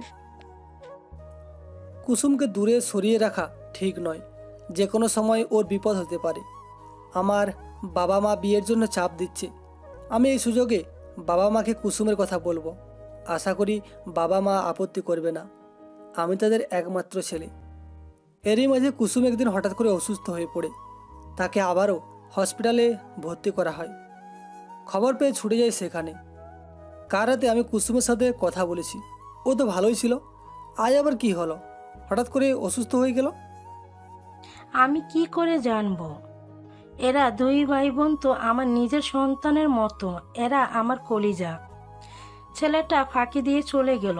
মেয়েটা যে কি হচ্ছে, দিন দিন অসুস্থ হয়ে পড়ছে। আমিও কিছু বুঝতে পারছি না। নিজের সন্তানের মতো নয় মানে? ওরা কি আপনার সন্তান নয়? না, ওরা আমার নিজের সন্তান নয়। ওদের দুই ভাই বোনকে আমি দত্তক নিয়েছি। আজ থেকে 10 বছর আগে ওদের পরিবারের সাথে ওরা এক আত্মীয়ের বাড়িতে যাচ্ছিল। কুয়াশা থাকার জন্য ওদের গাড়ি দুর্ঘটনা কবলে পড়ে। ওদের পরিবারের সকলেই ঘটনাস্থলে মারা যায়। ওরা দুই ভাই বোনের আঘাত খুব একটা বেশি ছিল না। স্থায়ী লোকেরা ওদেরকে হসপিটালে ভর্তি করে। আমি সেবা করে ওদের সুস্থ করে তুলি। ঘটনার খবর পেয়ে ওর মামা ও মামতো ভাই সেখানে আসে। আমি বিয়ের 1 বছরের মাথায় বিধবা হয়েছিলাম আর দ্বিতীয়বার বিয়ে করিনি, তাই মা হওয়ার স্বাদ আমার পূরণ হয় না। আমি ওর মামার কাছ থেকে 2 ভাই বোনের দায়িত্ব নিই, তারপরে আইনের সমস্ত নিয়ম মেনে ওদের আমি দত্তক নিয়েছি। আমি একজন নিঃসন্তান বিধবা। নিজের সন্তান না থাকায় আমি ওদের সন্তানের মতো মানুষ করি। এই কথা বলে কাঁদতে কাঁদতে মীরা বেগম ওখানেই বসে পড়ে। কি হলো বলুন না স্যার আমাদের সাথে। শেখর কিছু না বলে ওই স্থান ত্যাগ করে ডাক্তারের কেবিনে চলে যায়। ডাক্তারবাবু, পেশেন্টের কি হয়েছে? শেখরের কথা শুনে ডাক্তারবাবু বলল দুর্বলতা থেকে হয়েছে, সময়ে কিছু খাওয়া দাওয়া করে না। ভাই চলে যাওয়ার পর মানসিক শারীরিক সব দিক থেকেই ভেঙে পড়েছে। আমি ওকে অন্য জায়গায় নিয়ে গিয়ে চিকিৎসা করব। শেখরের কথা শুনে ডাক্তারবাবু কিছুক্ষণ শেখরের মুখের দিকে তাকিয়ে থাকে, তারপর বলে, আমি বুঝতে পারছি না আপনি কেন মেয়েটার জন্য অস্থির হচ্ছেন। শেখর উত্তেজিত হয়ে বলে, মেয়েটা আমার এইখানে আছে, আমি ওকে ভালোবাসি, বিয়ে করব। আর কিছু শুনতে চান? ডাক্তার চোখ নামিয়ে নেয়, কিছু বলে না। শেখর কুসুমকে বলে, তুমি এখান থেকে চলো, অন্য ডাক্তারকে দেখাবো। না, আমি কোথাও যাব না। শেখর রেগে সেখান থেকে চলে যায়। ওর মনে হয় কুসুমের অ্যাক্সিডেন্ট, ওর ভাইয়ের অ্যাক্সিডেন্টের মৃত্যু, হঠাৎ করে অসুস্থ হয়ে পড়া কিছু কারণ আছে। শেখরের সন্দেহ হয় ওর ভালো নামক ওই মহিলার দিকে। উনি ভালো মানুষের মুখোশ পরে একটা শয়তান। কিন্তু শেখর কুসুমকে কি করে বোঝাবে যে ও যে চোখে পটি পড়ে আছে, আমাকে আরেকটু সময় নিতে হবে বিষয়টা কুসুমকে বলার জন্য। সত্যটা একদিন সামনে আনবই। হঠাৎ করে ফোনটা বেজে ওঠে। শেখরের ধ্যান ভাঙে। হ্যালো বলে ফোন রিসিভ করে। অপর প্রান্ত থেকে কিছু কথা শুনে শেখর স্মিত হেসে ওঠে। এদিকে ষড়যন্ত্রকারীরা বুঝতে পারে তারা ধরা পড়ে যাবে, তাই তারা শেষ কাজটা করার জন্য প্রস্তুতি নেয়। একটি দালালের কাছে ফোন দিয়ে কুসুমের ফটোসহ সমস্ত তথ্য পাঠায়। কয়েকদিন ধরে ফোনে শেখর কুসুমকে পায় না, ফোনে সুইচ অফ। যতবার ফোন করে সেই একই ডায়লগ ভেসে ওঠে। শেখর খুব চিন্তায় পড়ে যায়। কুসুমের কিছু হলো না তো? শেখর নিজেই কুসুমকে খুঁজতে পারে এবং চারিদিকে লোগও লাগিয়ে দেয়, কিন্তু কোথাও খুঁজে পায় না। শেখরের চিন্তা করতে থাকে, মনে মনে ভাবে, আমি কি তবে আমার ভালোবাসা হারিয়ে ফেললাম? আমি তোমায় কেন ধরে রাখতে পারলাম না? আমি যে খুব ভালোবাসি কুসুম তোমায়, তুমি কোথায় হারিয়ে গেলে? আমি যে তোমায় ছাড়া বাঁচবো না। কেন তুমি এরকম করলে? আমি কি প্রেমিক হিসেবে খুব ব্যর্থ? আসসালামু আলাইকুম ভাইয়া, কেমন আছেন? ওয়ালাইকুম সালাম। আমি কতবার বলবো সাবা যে তুমি আমাকে ভাইয়া বলে ডাকবে না? আপনি আমার থেকে বয়সে অনেকটাই বড়, তাই তো ভাইয়া বলেই ডাকি। সেটা ঠিক আছে, কিন্তু তুমি আমাকে নাম ধরে ডাকলে আমি বেশি খুশি হব। কি করে সম্ভব? আপনি আমার থেকে অনেকটাই বড়। তো এখন থেকে অভ্যাস করো, না হলে ভবিষ্যতে আমার থেকে খারাপ কেউ হবে না। তোমার এই ভাইয়া ডাক শুনে আমি বোরিং ফিল করছি। দয়া করে আমাকে আর ভাইয়া বলে ডেকো না। সাবা হলো শেখরের চাচাতো বোন, আর সুমন সাবাকে ভালোবাসে, কিন্তু সেটা সাবা জানে না। মাতব্বর করিম চৌধুরীর ছোট ছেলে সুমন। সুমন খুব ভালো ছেলে, ওর বড় ভাইয়া সুবীরের মতো নয়। এর কিছুদিন পর সাবা তার এক বান্ধবী নিশাকে ফোন করে কথায় কথায় জানতে পারে নিশা এক কোচিং সেন্টারে পড়ে, আর সেই কোচিংয়ে সুমন নাকি পড়ায়। সুমনের ফোন নাম্বার নিশার কাছ থেকে নিয়ে সাবা সুমনকে ফোন করে। হ্যালো, আসসালামু আলাইকুম, আমি কি সুমন স্যারের সাথে কথা বলছি? মেয়েটার কণ্ঠস্বর খুব চেনা চেনা লাগলো, তাই কৌতূহল দমন করতে না পেরে সুমন জিজ্ঞাসা করলো, আমি সুমন বলছি, তুমি কি সাবা? হ্যাঁ ভাইয়া। আমি বলেছি না ভাইয়া বলবে না? সরি স্যার, আর বলবো না। কেন ফোন করছো? আরে আমার ফোন নম্বর কোথা থেকে পেলে?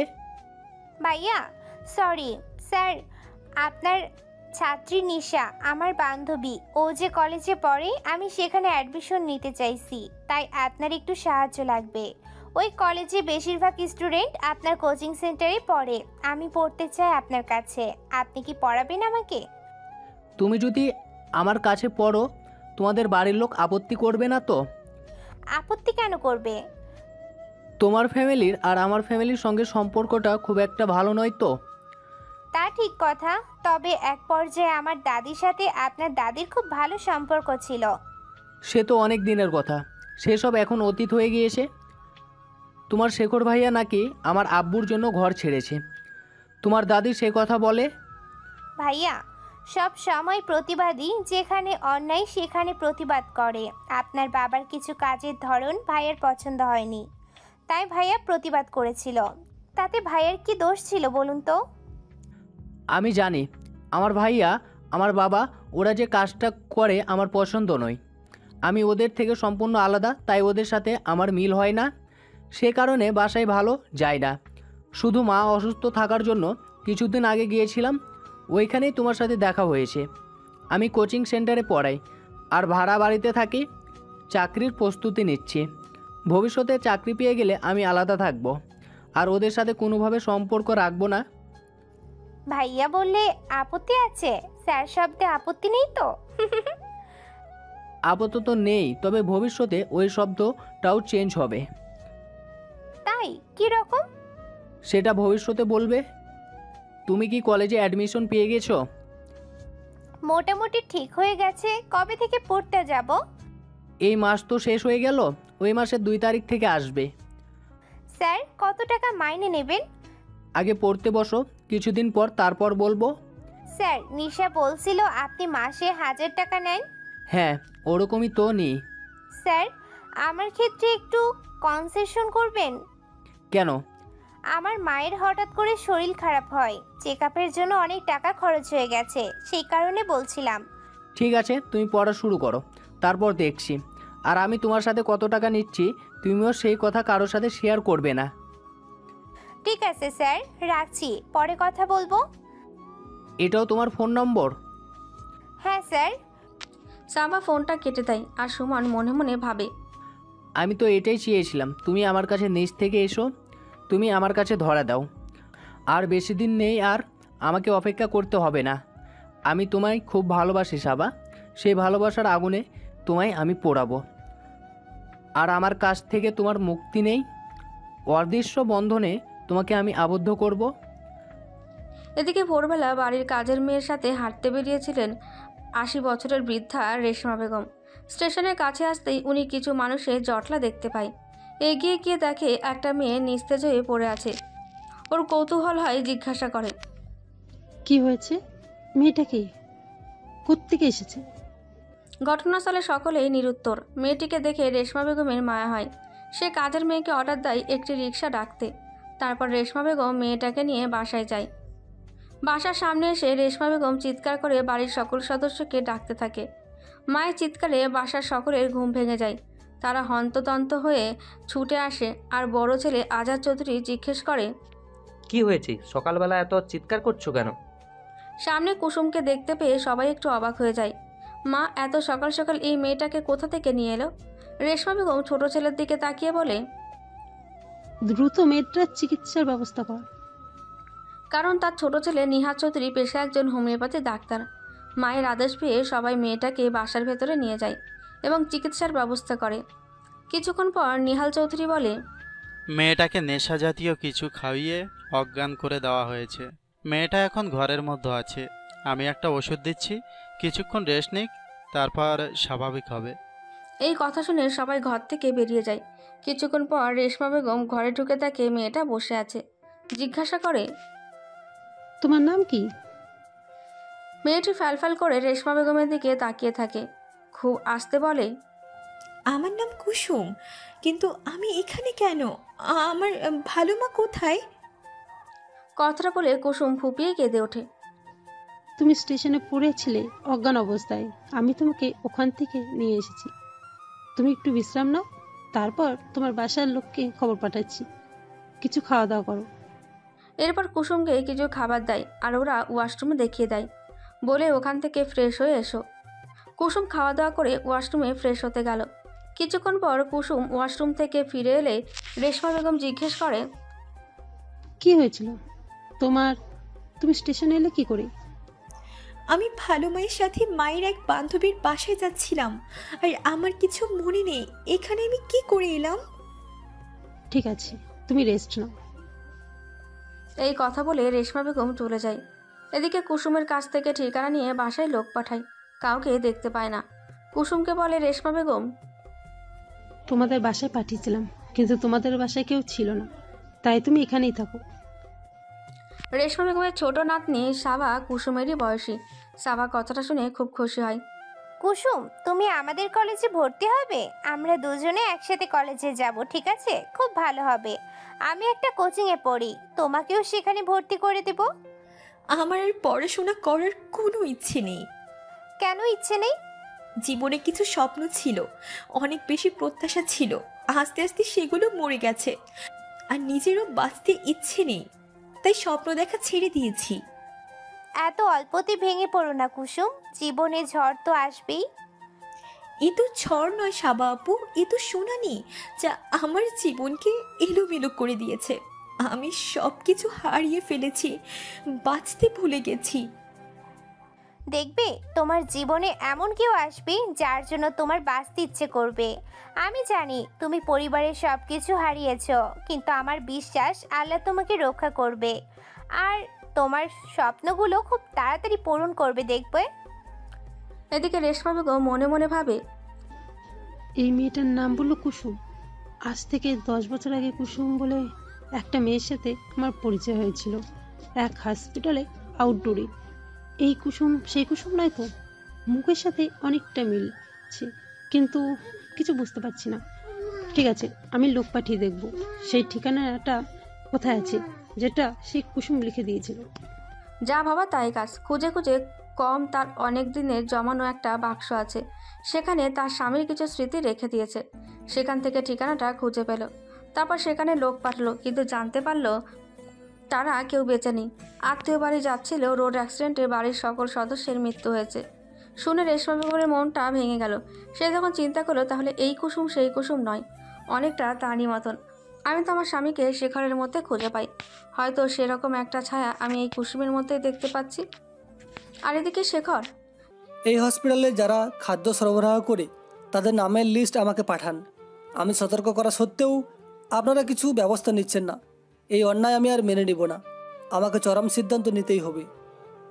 শেখর হাসপাতালে গিয়ে আজকেও তার গাফিলতি চোখে পড়ে। সে হাসপাতালের কর্তৃপক্ষকে কড়া ধমক দেয়। কর্তৃপক্ষ তখন বাধ্য হয় খাবার সরবরাহকারী এজেন্সির নাম ঠিকানা দিতে। নাম ঠিকানা নিয়ে শেখর ফোন করে আর বলে, হ্যালো, আমি শেখর চৌধুরী বলছি। আপনি অবিলম্বে আমার সাথে দেখা করবেন, কালকের মধ্যে আমার অফিসে চলে আসবেন। শেখরের কথা বুঝতে না পেরে সুবীর বলল, আপনি কি বলছেন? আমি ঠিক আপনার কথা বুঝতে পারছি না। আমি স্বাস্থ্য দপ্তরের একজন অফিসার। আপনি যে হসপিটালে খাবার দেন সেখানে আমি ভিজিট করি। আপনাদের খাদ্য এত নিম্নমানের কেন? চালে ডালে সোয়াবিনে সবেতে পোকা। এগুলো রোগীদের খাবার কিছুতে হতে পারে না। যারা হসপিটালে ভর্তি হয় তারা প্রত্যেকের অসুস্থ, তারা ওদের ভালো খাবার দেওয়া উচিত। তার জন্য সরকার টাকা দেয়। হসপিটাল কর্তৃপক্ষ আপনাদের এজেন্সিকে দায়িত্ব দিয়েছে, তাই আমি আপনাদের ফোন নাম্বার কর্তৃপক্ষর কাছ থেকে নিয়েছি। আমি মাঝে মাঝে ভিজিট করি, একই জিনিস দেখতে পাই। আমি সতর্ক করা সত্ত্বেও কর্তৃপক্ষ কিছু ব্যবস্থা নেননি, তাই আপনি আমার সাথে দেখা করুন, আর সেটা কালকের মধ্যেই। শেখরের ফোন পেয়ে সুবীর চিন্তায় পড়ে যায়। তার বাবা অসুস্থ থাকায় এখন এজেন্সির দায়িত্ব সুবীর নিয়েছে, তাই সে তার বাবার কাছে যায় আর বাবাকে গিয়ে বলে, বাবা, তোমার সাথে কিছু কথা আছে। কি কথা বল। স্বাস্থ্য দপ্তরের অফিসার আমায় ফোন করেছিল, বলেছে কালকের মধ্যে দেখা করতে ওনার অফিসে। ছেলের কথা শুনে করিম শেখ ছেলের দিকে তাকিয়ে রইল, তারপর বলল, তো তার জন্য কি হয়েছে? দেখা করতে বলেছে, দেখা করবি। তা নয়, বলেছে হসপিটালে যে খাদ্য সরবরাহ করি তার প্রত্যেকটাতেই পোকা। অন্তত নিম্নমানের সেসব জিনিস রোগীদের দেওয়া মতো নয়। এতে ভয় পাওয়ার কিছু নেই। এরকম অনেক বড় বড় অফিসার ডিউটি করেছে। টাকা দিলে বড় বড় অফিসারের মুখ বন্ধ হয়ে যাবে। যদি সেরকম হয় টাকা দিয়ে দেব। ওই ভদ্রলোকের কথা শুনে মনে হলো ইনি একটু অন্যরকম। টাকা দিলে সবাই বস হয়ে যায়, তোকে চিন্তা করতে হবে না। তুই কালকে দেখা কর, যদি সেরকম হয় আমি কথা বলবো। তুই জানিস মীরার কি খবর? ছেলেটা তো মারা গেছে, ওর পলিসির কাগজপত্র জমা দিয়েছি। আর মেয়েটাকে কত টাকার বিক্রি করলো, সেসব টাকা আমাদের কাছে কেন পৌঁছাচ্ছে না? তুই কালকে মীরার সাথে দেখা করবি। ঠিক আছে বাবা, কালকে আমি আগে স্বাস্থ্য দপ্তরের অফিসে যাব, পরশু আমি মীরা আন্টির সাথে দেখা করব। দুপুর 12টার সময় সুবীর শেখর চৌধুরীর সাথে দেখা করতে এসেছে। অফিসে ঢুকে চেয়ারে শেখরকে দেখে চিনতে পারে। সে বলে, তুই এখানে? সুবীর চিনতে পারলেও শেখর প্রথমে চিনতে পারেনি। তারপর কিছুক্ষণ ভাবার পর বুঝতে পারল। তারপর সে বলল, হ্যাঁ আমি। তা তুই কি ভেবেছিস আমি মরে গেছি?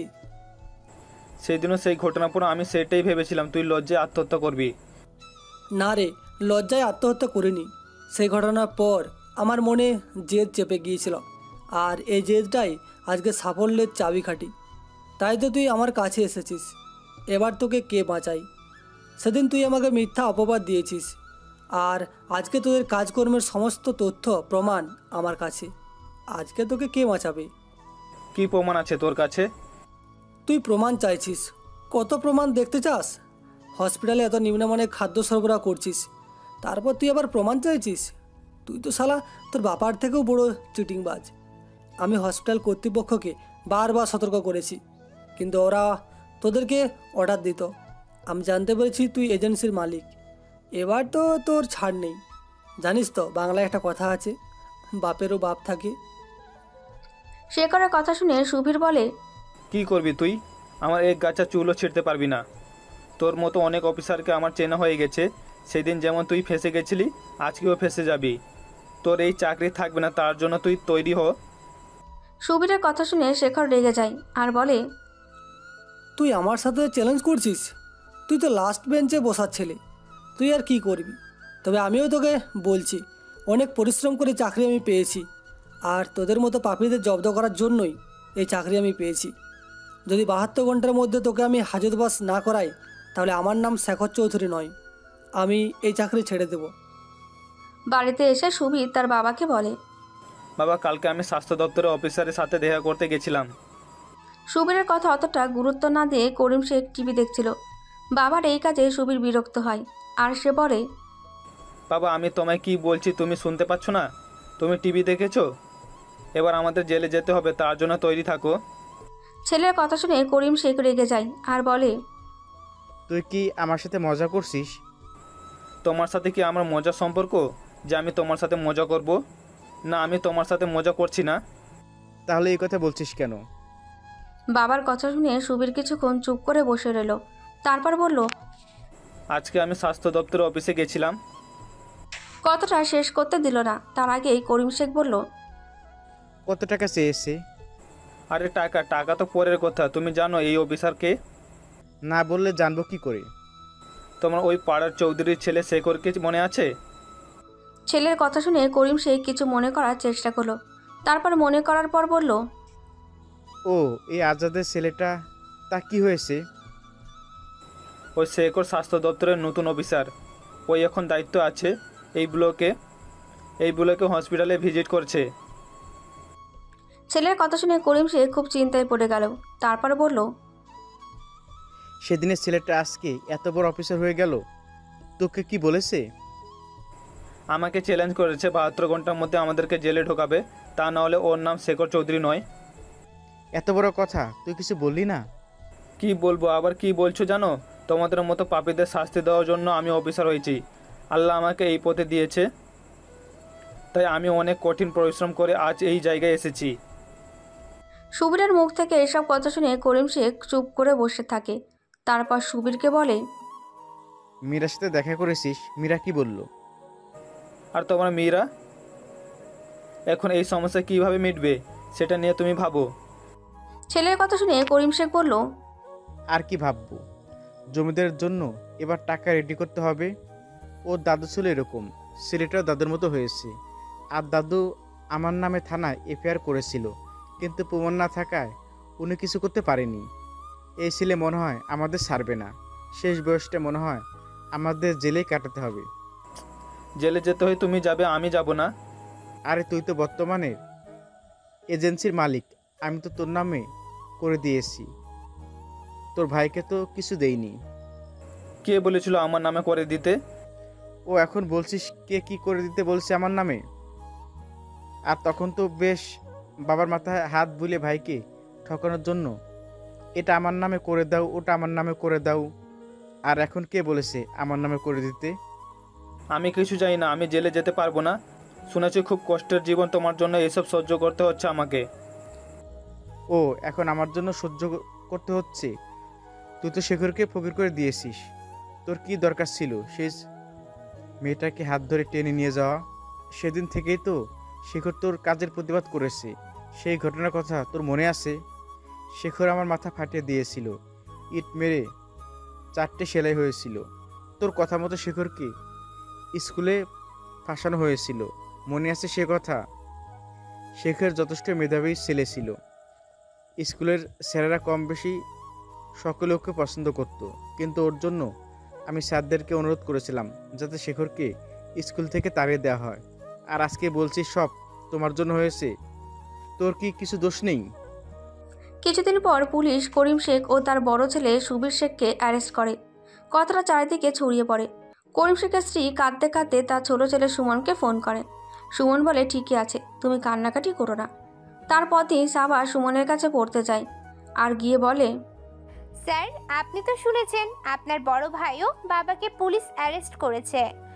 সাবার কথা শুনে সুমন মৃদু হাসলো আর বলল, তুমি কি ভেবেছো আমি বাবা আর আমার ভাইয়ের শোকে পাগল হয়ে যাব? যদি ভাবো তাহলে বলবো তুমি ভুল ভেবেছো। এটা তো অনেক আগেই হতে পারতো, কিন্তু হয়নি। আগের যারা অফিসার ছিল তাদেরকে টাকা দিয়ে মুখ বন্ধ করে রেখেছিলাম। এবার যে অফিসার এসেছে সে সঠিক সিদ্ধান্ত নিয়েছে। আমি তার সিদ্ধান্তকে সম্মান জানাই।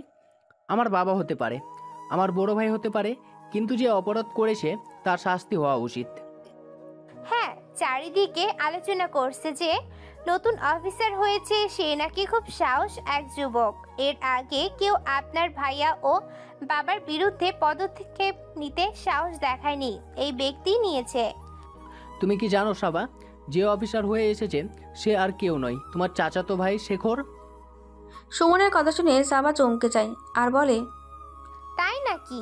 আমি শুনেছি ভাইয়া চাকরি পেয়েছে, কিন্তু ও যে এই ব্লগই পেয়েছে আর স্বাস্থ্য দপ্তর পেয়েছে সেটা আমি জানতাম না। সেদিনও সে ঘটনার পর ভাইয়া বাড়ি ছেড়ে চলে যায় আর আমাদের সাথে যোগাযোগ রাখেনি। দাদি খালি যোগাযোগ রেখেছে। আমার খুব ভালো লাগছে যে আমার ভাইয়া এত বড় একটা কাজ করেছে। ভাইয়া আমার কাছে একটা আদর্শ মানুষ, আমি তাকে শ্রদ্ধা করি। আপনি কি করে জানলেন? সব খবরই রাখতে হয় ম্যাডাম। তাই? তা আপনার চাকরির খবর কি হলো? চাকরিটা হয়ে গিয়েছে, পরশুদিন জয়েন্ট। ও তাই? তা এত বড় একটা খুশির খবর আপনি জানালেন না কেন? আমি জিজ্ঞাসা করলাম, তবে আপনি বললেন। জানলে তুমি কি করতে, আমাকে জড়িয়ে ধরে চুমু খেতে? সুমনের কথায় সাবা লজ্জা পেয়ে যায় আর বলে, আপনি কি সব উল্টাপাল্টা কথা বলছেন? যেটা বলছি সেটাই সত্যি। বলবো বলবো করেও বলা হয়ে ওঠে। একটু চিন্তায় ছিলাম, আজ বলে দিলাম পরিষ্কার কথা, তোমাকে আমার ভালো লাগে। তোমার কি কিছু বলার আছে? সুমনের কথায় সাবা কিছু বলে না। সুমন পুনরায় বলে, দেখো সাবা, আমরা যথেষ্ট ম্যাচিউর, তাই বলছি যদি তোমার মত থাকে তবে এই সম্পর্ক এগোবে। আমি জানি তোমাদের পরিবারের সাথে আমাদের পরিবারের একটা সমস্যা চলছে, কিন্তু আশা করি আমার বিরুদ্ধে কোনো অভিযোগ তোমার ফ্যামিলির লোক করতে পারবে না, তাই আমি আশাবাদী। তোমার যদি প্রশ্নের উত্তর হ্যাঁ হয় তাহলে আমি তোমার বাড়িতে গিয়ে আমি তোমার বাড়ির লোকের সাথে কথা বলবো, আর যদি না হয় তাহলে আমার ভালোবাসার কাহিনী এখানেই সমাপ্ত, বাকিটা তোমার সিদ্ধান্ত। সুমনের কথা শোনার পর সাবা বলে, আমাকে 1 সপ্তাহ সময় দিতে হবে, তারপর আমার সিদ্ধান্ত জানাবো। ঠিক আছে, কোনো সমস্যা নেই, আমি অপেক্ষা করব, কিন্তু শুধু 1 সপ্তাহ। সাবা বাড়িতে এসে সকলকে বলে তার শেখর ভাইয়া এখন বড় অফিসার হয়েছে। ওই নাকি করিম শেখ সুবীর শেখকে তথ্য প্রমাণ সহ পুলিশকে দিয়ে অ্যারেস্ট করিয়েছে। সাবার কথা শুনে শেখরের মা ফারিয়া বেগম বলে, তুই কি করে জানলি সাবা? আমি একটা কোচিংয়ে পড়তে যাই, ওখানে করিম শেখের ছোট ছেলে সুমন পড়ায়। আমি জানতাম না, ওর থেকে জানতে পারলাম উনি শুধু সপ্তাহে 2 দিন পড়ান। উনি বলেছিলেন ওনার বাবা আর ভাইকে অ্যারেস্ট করেছে শুনে উনি খুব খুশি হয়েছেন। বলছে এটা তো হবারই ছিল, পাপ বাপকেও কখনো ছাড়েনি, ওরা কি করে ছাড়া পাবে? তারপর ওনার মুখে শুনলাম ওই অফিসার আর কেউ নয়, আমার শেখর ভাইয়া। ফারিয়া বেগম রাতে তার স্বামীকে এই কথাটা বললেন আর বললেন, তুমি আর জেদ করে বসে থেকো না, ও তোমার ছেলে, ও এমন কিছু অপরাধ করেনি। শুধু শুধু তুমি ভুল বুঝে ওকে বাড়ি থেকে তাড়িয়ে দিয়েছিলে। এই সব অপরাধ করিম শেখ তার বড় ছেলে সুবীর করেছে। কথাটা করিম শেখের ছোট ছেলে সুমন বলেছে। সাবা নাকি ওর কোচিং সেন্টারে পড়তে যায়। শুনেছি মায়ের কাছে শেখরের ফোন নাম্বার আছে। তুমি একবার কথা বলো, সব ভুলে যাও। নিজের ছেলের উপর আর অভিমান করো না। ওকে আসতে বলো বাড়িতে। তোমার যোগ্য ছেলে আজ এত বড় অফিসার হয়েছে। সে এত বড় অন্যায়ের বিরুদ্ধে প্রতিবাদ করেছে, অপরাধীদের শাস্তি দিয়েছে। তুমি আর ভুল বুঝো না, ফোন করো।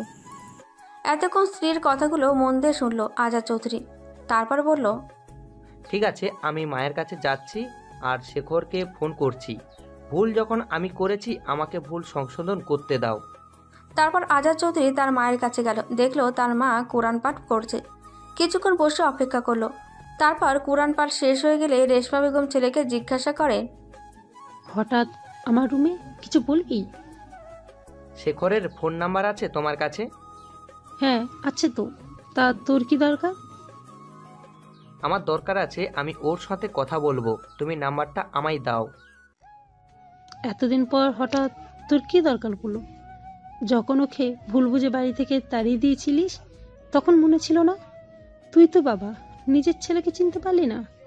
তুই পারলি বাবা হয়ে ছেলের সাথে এত নিষ্ঠুর ব্যবহার করতে? একদিন খোঁজ খবর পর্যন্ত নিসনি। কত কষ্ট ছিল তোর ছেলে। রেশমা বেগমকে আর কথা বলতে দিল না আজাদ চৌধুরী।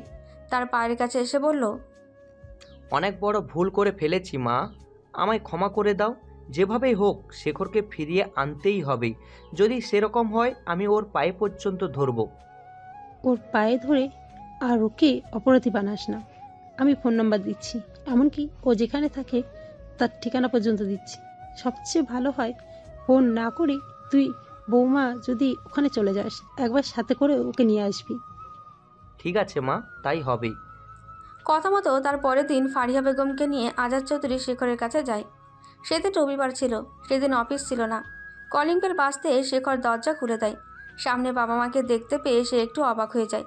তারপর শেখর বলে, তোমরা এখানে? কিছু বলার আগে শেখরের মা ফারিয়া বেগম শেখরকে জড়িয়ে ধরে কাঁদতে থাকে আর বলে, এত অভিমান তোর? তুই সেই যে বাড়ি ছেড়ে এলি আর আমাদের সাথে যোগাযোগ করলি না। কি করে করব বলো? তোমরা তো চাইছিলে না আমি যোগাযোগ রাখি। একমাত্র দাদি ছাড়া বাড়ির লোক কেউ আমাকে বুঝতেই পারলো না। শেখরের কথা শুনে আজাদ চৌধুরীর চোখ দিয়ে দুফোঁটা জল গড়িয়ে পড়ে। সে ছেলেকে বলে, তুই আমায় ক্ষমা করে দে, আমি অনেক বড় অপরাধ করেছি। তোকে ওইভাবে বাড়ি থেকে বের করে দেওয়া আমার উচিত হয়নি। তুই বাড়ি ফিরে চল। কথাটা বলে আজাদ চৌধুরী শেখরকে নিজের বুকের মধ্যে জড়িয়ে ধরে আর বলে, তুই কি আমায় ক্ষমা করতে পারবি বাবা? তোমার প্রতি আমার কখনোই কোনো রাগ ছিল না বাবা। তুমি তো আমার বড়, তোমার শাসন করার অধিকার আছে। সেদিন তুমি যদি আমায় ওই কথাগুলো না বলতে আজকে হয়তো আমি বড় হতে পারতাম না। ঠিক আছে, তোমরা যখন এসেছো আমি অবশ্যই ফিরে যাব, তবে আজকে নয়। একটু কাজের চাপ আছে, তারপর আমি যাব। তুই ওই করিম শেখ ও তার ছেলে সুবীরকে শাস্তি দিয়ে খুব ভালো কাজ করেছিস। আমাদের এলাকার লোক খুব খুশি হয়েছে, বলছে দুষ্টু লোকের এরকম শাস্তি হওয়া উচিত। আমার খুব আনন্দ হচ্ছে জানিস, আমার ছেলে একটা ভালো কাজ করেছে। শেখর কিছু বলে না বাবার কথা শুনে। সে একটু মুচকি হাসে। কুসুম, তোমার সাথে আমার কথা আছে। কুসুম তখন বাগানের গাছে জল দিচ্ছিল। সে একটু অন্যমনস্ক ছিল, প্রথমে শুনতে পায়নি। তারপর রেশমা তাকে পুনরায় বলতেই সে বলল, হ্যাঁ দাদি, কি বলছেন বলুন। আমার মনে কিছু প্রশ্ন আসছে, আমি কি তোমায় জিজ্ঞাসা করতে পারি? রেশমা বেগমের কথা শুনে কুসুম হাসলো। তারপর বলল, এটা আবার জিজ্ঞাসা করার মতো কথা নাকি দাদি? আপনার অধিকার আছে আমাকে প্রশ্ন করার। আপনি বলুন কি জানতে চান। আচ্ছা, তুমি যে আমাদেরকে ঠিকানা দিয়েছিলে ওটা কি তোমার আদি বাড়ি? না, ওটা আমার পালিত মায়ের বাড়ি। পালিত মা? আমি ঠিক বুঝলাম না, একটু খুলে বলো। কি বলবো দাদি, আমরা যখন ছোট ছিলাম রোড অ্যাক্সিডেন্ট আমার বাবা মা আমার পুরো ফ্যামিলি শেষ হয়ে যায়। আমাদের 2 ভাই বোনের আঘাতটা গুরুতর ছিল না। আমাদেরকে হসপিটালে ভর্তি করা হয়। তারপর ঘটনার খবর পেয়ে আমার মামা করিম শেখ ও ভাইয়া সুবীর সেখানে যায়। তারপর ওই হসপিটালে কাজ করত আমার পালিত মা মীরা বেগম। উনি আমার মামার পরিচিত। ওই মহিলা আমাদের 2 ভাই বোনকে দত্তক নেয়। তারপর থেকে আমরা ওই মায়ের কাছেই থাকতাম। আচ্ছা, আমি একটা ঠিকানা দেখাচ্ছি, এই ঠিকানাটা তুমি বলতে পারবে? রেশমা বেগম তারপর সেই ঠিকানাটা কুসুমকে দেখায়, যেটা হসপিটালে 10 বছর আগে কুসুম লিখে দিয়েছিল।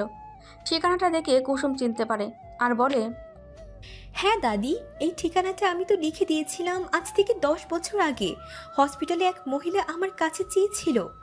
উনি অসুস্থ থাকায় ওনার নাতিকে নিয়ে ডাক্তার দেখাতে গিয়েছিল, আর আমাকে আমার দাদি নিয়ে গিয়েছিল। উনি চেয়েছিলেন এই ঠিকানাটা, আমি তাকে দিয়েছিলাম।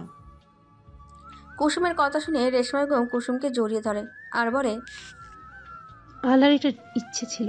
সেদিন আল্লাহ আমাকে আমার মুখ দিয়ে এই কথাগুলো বলিয়েছিল। তুই চিন্তা করিস না দিদি ভাই, আমার নাতিকে রাজি করানোর দায়িত্ব আমার। আমি পেয়ে গেছি আমার নাত বউকে, আর আমি কিচ্ছু চাই না। রেশমা বেগমের কথা কুসুম কিছু বুঝতে পারে না। সে দাদির দিকে তাকিয়ে থাকে। দাদি বলে, কিছু বুঝতে পারছিস না তাই তো? কুসুম মাথা নেড়ে না বলে। তখন রেশমা বেগম বলল, আর কিছুদিন ওয়েট কর, সব আমি বুঝিয়ে বলবো। রেশমা বেগম ও কুসুম যখন কথা বলছিল তখন সাপার খবরে কাগজ নিয়ে রেশমা বেগমের সামনে যায় আর দাদিকে উদ্দেশ্য করে বলল, দাদি দেখেছ খবরের কাগজে কি লিখেছে? কি লিখেছে খবরের কাগজে? মাতব্বর করিম চৌধুরী ও তার ছেলে সুবীরের কাণ্ড। সাবার হাতে থাকা খবর কাগজ দেখে আর তাতে তার নিজের মামা ও মামাতো ভাইয়ের ছবি দেখে কুসুম বলে, আপু, এটা তো আমার মামা আর আমার সুবীর ভাইয়ের ছবি। কুসুমের মুখ থেকে মামা ও ভাইয়ের কথা শুনে সাবা ও রেশমা বেগম দুজনেই চমকে যায় আর বলে, তার মানে তুমি কি বলছো কুসুম? করিম শেখ ও সুবীর পুরাতন নিজের আত্মীয়? হ্যাঁ, আমার নিজের মামা। তার মানে এখানে তোমার মামা বাড়ি? আমার মামার বাড়ি তো জঙ্গিপুর। এটা জঙ্গিপুর। তুমি যে জায়গায় আছো তার নাম জানো না? না, কি করে জানবো? আমি যখন এখানে ছিলাম তখন অচৈতন্য অবস্থায় ছিলাম। তারপরে বাড়িতে কেউ না আমায় কিছুই বলেনি। এই জায়গাটার নাম কি আজকে তোমার মুখ থেকে শুনলাম আপু। রেশমা বেগম কুসুমের কথা শুনে জোরে হেসে উঠল আর বলল, ভালোই হয়েছে। তা তুমি কি মামার বাড়ি যাবে? তোমার মামার বাড়ি ও পাড়ায়, শেখ বাড়ি। আমি কিছু বুঝতে পারছি না। আমার মামার ভাইয়াকে পুলিশ ধরে নিয়ে গেল কেন? ওদের কাগজে ছবি ছেড়েছে। তুমি খবরের কাগজটা ভালো করে পড়ো, সব বুঝতে পারবে। ভালো কাজ করেছে, তাই তো পুলিশ ধরে নিয়ে গেছে। কুসুম, তুমি চিন্তা করো না। তোমার আর একটা তো ভাইয়া আছে, সুমন। ও তো তোমার ভাইয়া, তাই না? হ্যাঁ, সুমন ছোট ভাইয়া। তোমার ভাইয়ের সাথে আমার পরিচয় আছে। আমি ওর কাছে প্রাইভেট পড়ি। তুমি যদি ওর সাথে কথা বলতে চাও তাহলে আমি কথা বলিয়ে দিতে পারি। হ্যাঁ, আমি ভাইয়ের সাথে কথা বলবো। সুমন ভাইয়া খুব ভালো। আমাকে ছোটবেলায় কত চকলেট দিত। ভাইয়া পড়াশোনা তো খুব ভালো ছিল। ছোটবেলা মায়ের সাথে মামার বাড়ি আসতাম, কিন্তু এই ঘটনার পর আর আমার আশা হয়নি। তারপর মামা ওই ভালো মায়ের কাছে আমাদেরকে রেখে দিয়েছিল। আমরা ওখানেই থাকতাম আর মামার বাড়ি আসিনি। রাত্রেবেলা সাবার সুমনকে ফোন করলো। সাবার ফোন দেখে সুমন একটু হাসলো, তারপর বলল, কি ব্যাপার ম্যাডাম, হঠাৎ ফোন? কিছু কথা আছে। আমি কি আমার প্রশ্নের উত্তর পেয়ে গিয়েছি? উত্তরটা অবশ্যই হ্যাঁ। সুমনের কথা শুনে সাবা হাসলো, তারপর বলল, তার আগে আপনার সাথে একটা কথা আছে। আপনি মন দিয়ে কথাগুলো শুনবেন, কেমন? হ্যাঁ বলো, কি বলতে চাও? আপনার একটা ফুফাতো বোন আছে, তার নাম কুসুম। অ্যাক্সিডেন্টে তার ফ্যামিলির প্রতিটি সদস্যই মারা যায়। জানেন সেই কুসুম এখন কোথায় আছে? হ্যাঁ জানি তো। কুসুমকেও তো আমার নিজের ফুফাতো বোন ওরকম ঘটনা হওয়ার পর তার বাবা পরিচিত বান্ধবীর কাছে ওদের রেখে দিয়েছে। তার নাম মীরা। আমি মীরা আন্টিকে চিনি। কুসুম ও তার ছোট ভাই ছোটুকে দত্তক নিয়ে মীরা আন্টির কোনো বাচ্চা ছিল না। আন্টি একটা হসপিটালে কাজ করে। বাবা ওকে যোগাযোগ করে কাজটা পাইয়ে দিয়েছিল। আপনি জানেন সেই কুসুম এখন কোথায় আছে? না তো তুমি কেন হঠাৎ কুসুম সম্পর্কে জিজ্ঞাসা করছো? তুমি কি করে চিনলে? কুসুম আমাদের বাড়িতে আছে, ওর উপর তো অনেক ঝড় বয়ে গেছে, ও ভালো নেই, ও আমার সামনেই আছে। ও আপনার সাথে কথা বলতে চাইছে, আপনি কি ওর সাথে কথা বলবেন? হ্যাঁ অবশ্যই বলবো, ওকে দাও ফোনটা। সাবা তারপর কুসুমকে ফোনটা দেয়। কুসুম ফোনটা ধরে আর বলে, আসসালামু আলাইকুম ভাইয়া, তুমি কেমন আছো? ওয়ালাইকুম সালাম, আলহামদুলিল্লাহ আমি ভালো আছি। তুই এখানে গেলি কি করে? সুমনের কথা শুনে কুসুম আর থাকতে পারল না, সে কাঁদতে শুরু করে দিল আর কাঁদতে কাঁদতে বলল, ভাইয়া আমি ভালো নেই, আমার ছোট্ট ভাই মারা গেছে। আমি কোথায় হারিয়ে গিয়েছিলাম, ভালো মায়ের সাথে যাচ্ছিলাম, তারপর কি হয়েছে আমার কিছু মনে নেই। আমার কোনো জ্ঞানই ছিল না। ওদের বাড়ির লোক স্টেশন থেকে আমাকে নিয়ে আসে, ওদের যত্নে আমি ভালো হয়ে উঠি। আমি জানতাম না এটা আমার মামার বাড়ির জায়গা। এটা সাবা আপুর মুখ থেকে শুনলাম যে আমি আমার মামার বাড়ির জায়গাতে এসে হাজির হয়েছি। কুসুমের মুখ থেকে সব কথা শুনে সুমন বলল, ঠিক আছে, কান্নাকাটি করিস না, তুই শান্ত থাক। আর আমাদের বাড়ি গিয়েছিস? ভাই ও আর বাড়ির সকলের মতো গাড়ি চাপা পড়ে মারা গেছে। আমি ভালো মার সাথে যাচ্ছিলাম, তারপর আমার কিছু মনে নেই। আমি তো আজকে জানতে পারলাম মামাকে আর বড় ভাইয়াকে পুলিশে ধরে নিয়ে গেছে, আর এটা যে মামার বাড়ির জায়গা সেটা আজকে আমি জেনেছি। ঠিক আছে, তুই 2 দিন ওইখানে থাক, আমি 2 দিন পর ওইখান থেকে তোকে আমাদের বাড়িতে নিয়ে আসবো। ঠিক আছে ভাইয়া, আমি এখন রাখছি, তুমি সাবা আপুর সাথে কথা বলো। কথাটা বলে কুসুম সাবার হাতে ফোনটা তুলে দেয়। সাবা বলে, স্যার খুশি হয়েছেন বোনের সাথে কথা বলে? ধন্যবাদ সাবা, আমার বোনকে দেখে রাখার জন্য। 2 দিন পর তোমাদের বাড়ি যাচ্ছি, কুসুমকে ওখান থেকে নিয়ে আসবো, আর আমার তরফ থেকে তোমাদের বাড়িতে প্রস্তাব দেব। তুমি তার আগে তোমার মা বাবার সাথে একটু কথা বলে নেবে। কথা বলা হয়ে গেছে, ওদের কোনো আপত্তি নেই বলেছে। আর তোমার কি মত?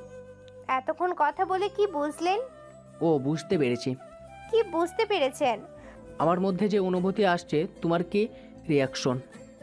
আমি কিন্তু অপেক্ষা করব, 2 দিন পর অবশ্যই আসবেন, তা না হলে জানবো আমি যেটা ভাবছি সেটা আপনি ভাবছেনই না। তুমি নিশ্চিত থাকো, কথা খেলাপ করার মানুষ আমি নই। অনেক দিন থেকে তোমাকে ভালোবাসি, শুধু বলতে পারিনি, আজ বলে দিলাম। সুখে রাখার চেষ্টা করব তোমাকে। কথা মতো 2 দিন পর সুমন কুসুমকে তাদের বাড়িতে নিয়ে যায়। কুসুমকে দেখে রেশমা বেগম বলে, নিয়ে যাচ্ছ বোনকে, নিয়ে যাও, খুব বেশি দিন আটকে রেখো না, ওকে আমার দরকার আছে। কি দরকার আছে দাদি? এখন কিছু বলবো না। তাই বুঝি দাদি, দেখছি ভালোই কথা বলতে পারে। না, শুধু তোমার কথা বলতে পারো। তোমরা লেখাপড়া শিখেছো বলে, আর আমি লেখাপড়া জানি না বলে কথা বলতে পারি না। দাদি রাগ করেছেন কেন? আমি তো এইভাবে কথাটা বলতে চাইনি। তা কিভাবে বলতে চেয়েছো? ভালোই তো ছাত্রীকে ম্যানেজ করেছো। দাদি, আমাকে কি তোমার পছন্দ নয়? যদি বলি পছন্দ নয়, তাহলে তুমি কি আমার নাতনিকে ছেড়ে দেবে? সেটা সম্ভব নয়, তবে আমি চেষ্টা করব ওকে সুখে রাখার আর আপনাদের মনের মতো হওয়ার। আমি তোমার মুখ থেকে এই কথাটা শুনতে চাইছিলাম। আমি সবার মুখ থেকে তোমার সম্পর্কে অনেক কথা শুনেছি। জানো, এলাকায় সকলেই তোমার কথা বলে। তুমি তোমার বাবা ও বড় ভাইয়ের মতো নয়। তোমাকে আমরা বিশ্বাস করি। আশা করি তুমি আমাদের মেয়েকে ভালো রাখবে। তোমার হাতে সাবাকে তুলে দিতে আমাদের কোনো আপত্তি নেই। আমি তোমার সাথে মজা করছিলাম। সম্পর্কে দাদি হয়তো একটু অধিকার তো নিশ্চয়ই আমার আছে। অবশ্যই আছে দাদি। রেশমা বেগম হঠাৎ শেখরকে ফোন করে। শেখর তার অফিসে কাগজপত্র দেখছিল। দাদির ফোন পেয়ে ফোনটা রিসিভ করে আর বলে, আসসালামু আলাইকুম দাদি, কেমন আছো? ওয়ালাইকুম আসসালাম। আমি ভালো নেই দাদু ভাই। কেন, তোমার কি হয়েছে? আমার নয়, তোমার দাদুর কথা খুব মনে পড়ছে। তাই নাকি? সেজন্য আমি একটা সিদ্ধান্ত নিয়েছি। তাই? তা কি সিদ্ধান্ত নিয়েছো? আমি আবার বিয়ে করতে চাই। তুমি আমার জন্য ছেলে দেখাশোনা করো, তা না হলে আমি পাগল হয়ে যাব। দাদির কথা শুনে ফোনের অপর প্রান্তে শেখর হেসে গড়াগড়ি খায়। শেখরের হাসি দেখে রেশমা বেগম বলে, এত হাসির কি আছে? যেটা সত্যি সেটাই বললাম। খুব তাড়াতাড়ি পাত্র দেখা শুরু কর, তা না হলে আমি আত্মহত্যা করব। তা না হলে তুমি বিয়ে করো। আমি খুব তাড়াতাড়ি আমার নাত বউকে দেখতে চাই। দাদির কথা বুঝতে পেরে শেখর বলল, বুঝতে পেরেছি বুড়ি কি চাইছে, কিন্তু এখন তো সম্ভব নয়। কেন সম্ভব নয়? কাউকে কি মন দিয়েছিস? মন তো দিয়েছি, বুঝতে পারলাম না সে আমাকে ছেড়ে কোথায় চলে গেল। তাকে আমি অনেক খুঁজেছি কিন্তু পাইনি। আমি তাকে খুব ভালোবেসে ফেলেছি, তাই আরেকটু অপেক্ষা করতে চাই ওর জন্য। আমাকে আর একটু সময় দাও। শেখরের কথা শুনে দাদি বলল, তা মেয়েটা কে রে দাদু ভাই? আমি বাড়ি থেকে সব তোমায় বলবো। বাবা মা তো এসেছিল, তাই আমার আর কোনো সমস্যা নেই। কিন্তু একটা মেয়ে ক্ষণিকের জন্য এলো আমার জীবনে, আর আমার জীবনটাকে এলোমেলো করে দিয়ে চলে গেল। আমি কিছু বুঝতে পারছি না সে কোথায় হারিয়ে গেল। মেয়েটার কি হয়েছিল? কেন সে হারিয়ে গেল? মেয়েটা কি জানত তুই কে ভালোবাসিস? হ্যাঁ, আমি ওকে বলেছিলাম, আমি তার আনসার চেয়েছিলাম। ও বলেছিল পরে বলবো, কিন্তু সেই পরে আর আসেনি। তারপর ওর জীবনে এত ঝড় আসে, ওর ছোট্ট ভাই মারা যায়, ও মানসিকভাবে ডিপ্রেশনে চলে যায়। ওকে আমি চেষ্টা করছিলাম সুস্থ করে তোলার, কিন্তু ও আমার সাহায্য নিচ্ছিল না। তারপর হঠাৎ করে একদিন হারিয়ে যায়। আমি অনেক চেষ্টা করেছি, ওকে খুঁজে পাইনি। নাতির মুখ থেকে এই কথা শুনে রেশমা বেগমের খুব কষ্ট হয়। সে বলে, তুমি দুঃখ করো না দাদু ভাই।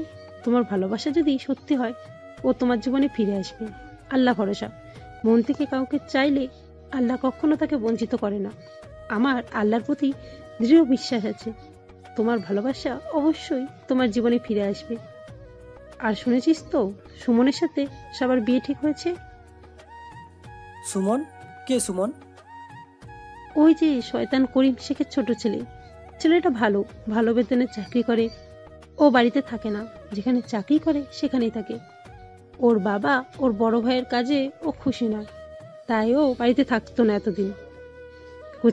এতদিন কোচিং সেন্টার চালাতো। এখন চাকরি পেয়ে গেছে, এখন ভাড়া ফ্ল্যাটে থাকে, পরে কিনে নেবে। সাপা ওর কাছে প্রাইভেট পড়তো, ওখানে দুজনের সম্পর্ক তৈরি হয়। ছেলেটা বাড়িতে এসেছিল প্রস্তাব নিয়ে। বাড়িতে সকলে মত আছে দেখলাম, আর ছেলেটাকে ভালো লেগেছে।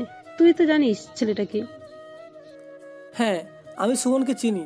ও ওর ভাইয়ের মতো নয়, ও খুব ভালো ছেলে। ও আমার থেকে 2 বছরের জুনিয়র ছিল।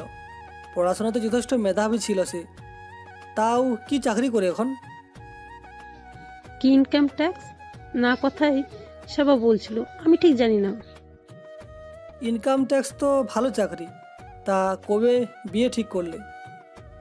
তোর বাবা ও চাচা বলেছে তুই বাসায় গেলে আলোচনা করে তারপর ওদের বাড়িতে একদিন যাবে আর ডেট ঠিক করবে। ঠিক আছে, কিছুদিন পর আমার একটা ট্রেনিং আছে, চেন্নাই যাব। ওখান থেকে ফিরে এসে আমি বাড়ি যাব 2 মাসের ছুটি নিয়ে। তখনই ওদের বিয়ে ঠিক হবে। ওই করিম শেখ ও তার বড় ছেলেকে শাস্তি দিয়ে খুব ভালো কাজ করেছিস। ঠিক আছে দাদি, এখন আমি অফিসে আছি, পরে তোমার সাথে কথা বলবো। এখন রাখছি। দেখতে দেখতে 6 মাস কেটে যায়। ট্রেনিং থেকে ফেরার পর শেখর মন দিয়ে কাজ করতে পারে না। অফিসে ছুটি আবেদন করে 2 দিন পর ছুটির আবেদন মঞ্জুর হয়ে যায়। বাসায় ফিরে এসে শেখর সোজা তার দাদিমার ঘরে যায়। দাদিমাকে সালাম দিয়ে কুশল বিনিময় করে। কেমন আছো ডার্লিং? দাদু ভাই, তুই হঠাৎ খবর না দিয়ে? দাদির কথা শুনে শেখর হাসে আর বলে, হ্যাঁ দাদি, তোমাদের জন্য মন কেমন করছিল, তাই আমি ছুটি নিয়ে চলে এসেছি। এখন কিছুদিন থাকবো, এখানে ভালো হবে না। খুব খুশি হয়েছি, এই সুযোগে তোর বিয়েটা আমি দিয়ে দেবো। শেখরকে পেয়ে চৌধুরী বাসা সকলে খুব খুশি হয়, কারণ শেখর এই বাসায় খুব আদরের ছেলে। একমাত্র ওর বাবা আজাদ চৌধুরী শেখরকে পছন্দ করতো না। রেশমা বেগমের 3 ছেলের মধ্যে বড় ছেলে আজাদ চৌধুরী, তার একমাত্র ছেলে শেখর। মেজো ছেলে কর্মসূত্রে বাইরে থাকে, ফ্যামিলি নিয়ে তার একটি কন্যা সন্তান। আর ছোট ছেলে ডাক্তার, তার 1 ছেলে ও 1 মেয়ে। এদিকে বাসার সকলের সাথে হাসি খুশি থাকলেও শেখরের মনের ভেতরটা পুরো ছাই হয়ে যাচ্ছে, শুধু কুসুমকে একবার দেখার জন্য।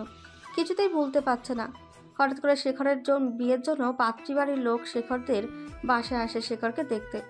শেখরের বাবা আজাদ চৌধুরীকে অনুরোধ করেছিল তার এক বাল্যকালের বন্ধু তার অনুরোধ ফিরিয়ে দিতে পারেনি শেখরের বাবা আজাদ চৌধুরী।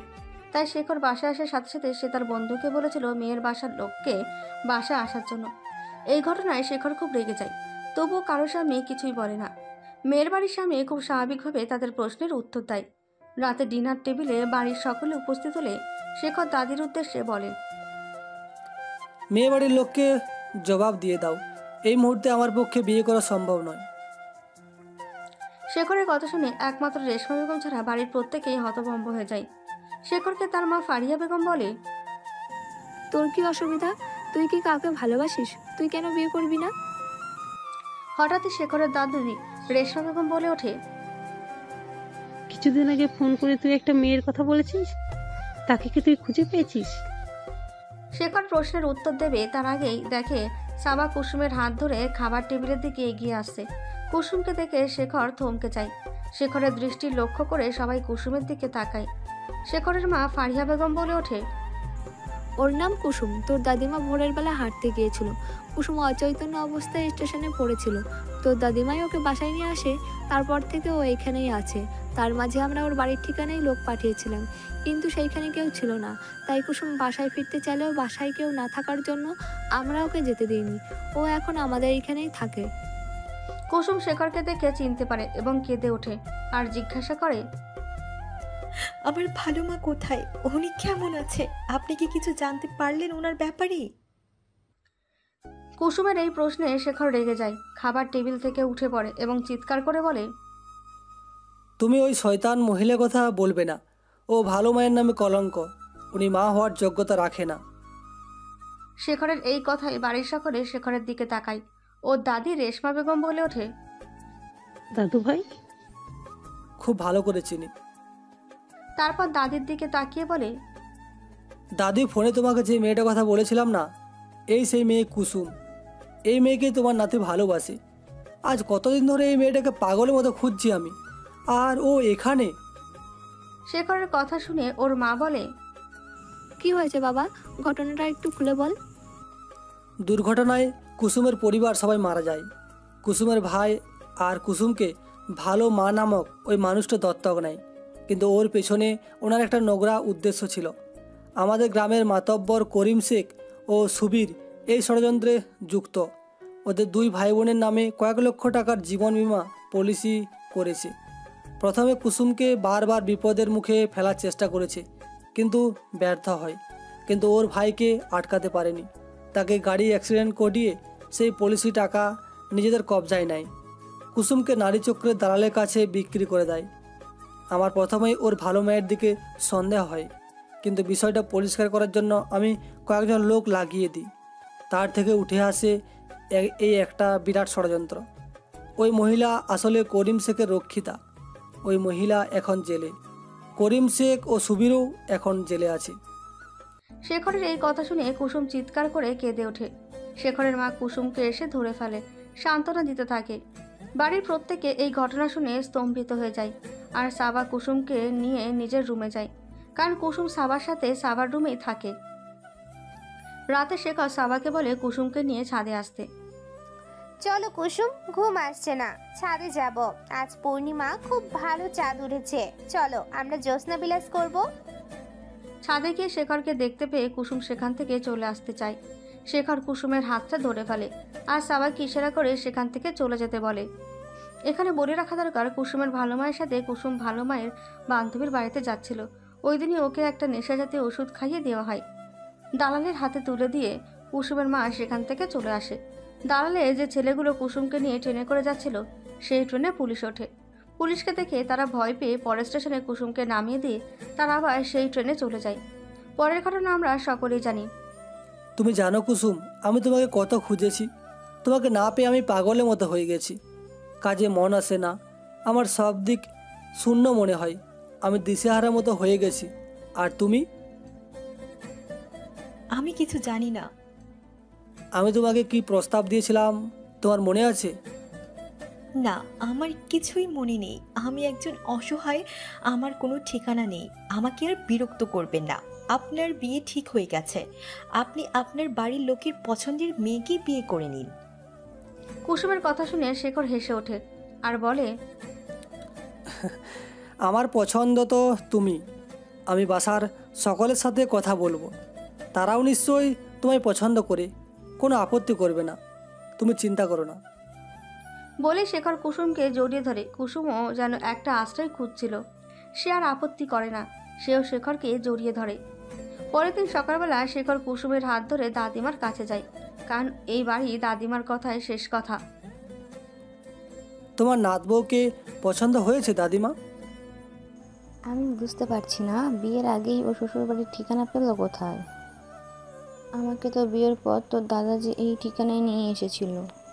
তোর মনে আছে শেখর, আজ থেকে 10 বছর আগে তুই আমাকে হসপিটালে ডাক্তার দেখাতে নিয়ে গিয়েছিলিস, আর সেখানে ডাক্তারের ভুল কাজের জন্য তুই খুব তর্ক করছিলিস, আর একটা 10 বছরের ছোট্ট মেয়ে তোর দিকে তাকিয়েছিল। সেই মেয়েটা আর কেউ ছিল না রে, এই কুসুম ছিল। আমি সেদিনই তোদের দুজনের বিয়ের কথা ভেবে রেখেছিলাম, তোর মনে আছে তো? আমি ওর ঠিকানাটা নিয়েছিলাম বলে তুই আমায় খুব বকাবকি করছিলি, কিন্তু সেদিন কেন জানি না আমার মনে হয়েছিল আল্লাহ এই জুটি তৈরি করেই পাঠিয়েছে, এদের মিলন অনিবার্য। তাই সেদিন আমি তোদের বিয়ের কথা বলছিলাম। এই তো এত ঝড়ঝাপটার পর তোরা দুজনে আজ এক হয়েছিস। বাসার কম বেশি সবাই কুসুমকে পছন্দ করত, তাই কেউ আর কোনো আপত্তি করলো না। বিশেষ করে সাবা খুব খুশি কুসুম তার ভাবি হবে বলে। কিছুদিনের মধ্যে শেখর ও কুসুমের বিয়ে হয়ে যায়। রুমে ঢুকে শেখর কুসুমের দিকে এগিয়ে যায়। কুসুম দাঁড়িয়ে পড়ে এবং শেখরকে সালাম করতে যায়। তোমার জায়গা আমার পায়ে নয়, আমার এই বুকে। কুসুমকে নিজের বুকে চেপে ধরে বললাম। শেখরের কথা শুনে কুসুম কেঁদে ওঠে। শেখর বলে, তুমি আর কাঁদবে না, আজ থেকে তুমি শুধু হাসবে। আমি তোমাকে পৃথিবীর সব সুখ দেব। এই কথা বলে শেখর কুসুমের কপালে ওঠে চুম্বন করে দেয়। তোমার কেউ নেই এই কথা তুমি বলবে না, আমার এই বুকে তোমার জায়গা। তুমি এখানে চিরকাল বিরাজ করবে। তাছাড়া আমার পরিবার আছে তোমার সাথে, ওরা তো তোমায় পছন্দ করে। দাদি তো খুবই ভালোবাসে তোমায়। আর কি চাও তুমি বলো? চলো আজকে আমরা দুজন ভালোবাসার সাগরে হারিয়ে যাই, এক নতুন জগতে তোমায় নিয়ে যাব। সারা জীবন রব শুধু দুজনার। আমার প্রিয়তমা অনেক ভালোবাসে তোমায়, তুমি শুধু থাকবে আমার জীবনে। হ্যালো বন্ধুরা, আজ গল্পটা এই পর্যন্তই। দেখা হবে পরবর্তী কোনো গল্পতে। সেই পর্যন্ত সবাই ভালো থাকবেন, সুস্থ থাকবেন। এই গল্প এখানেই শেষ করলাম। দেখা হচ্ছে অন্য কোনো নতুন গল্পের সাথে।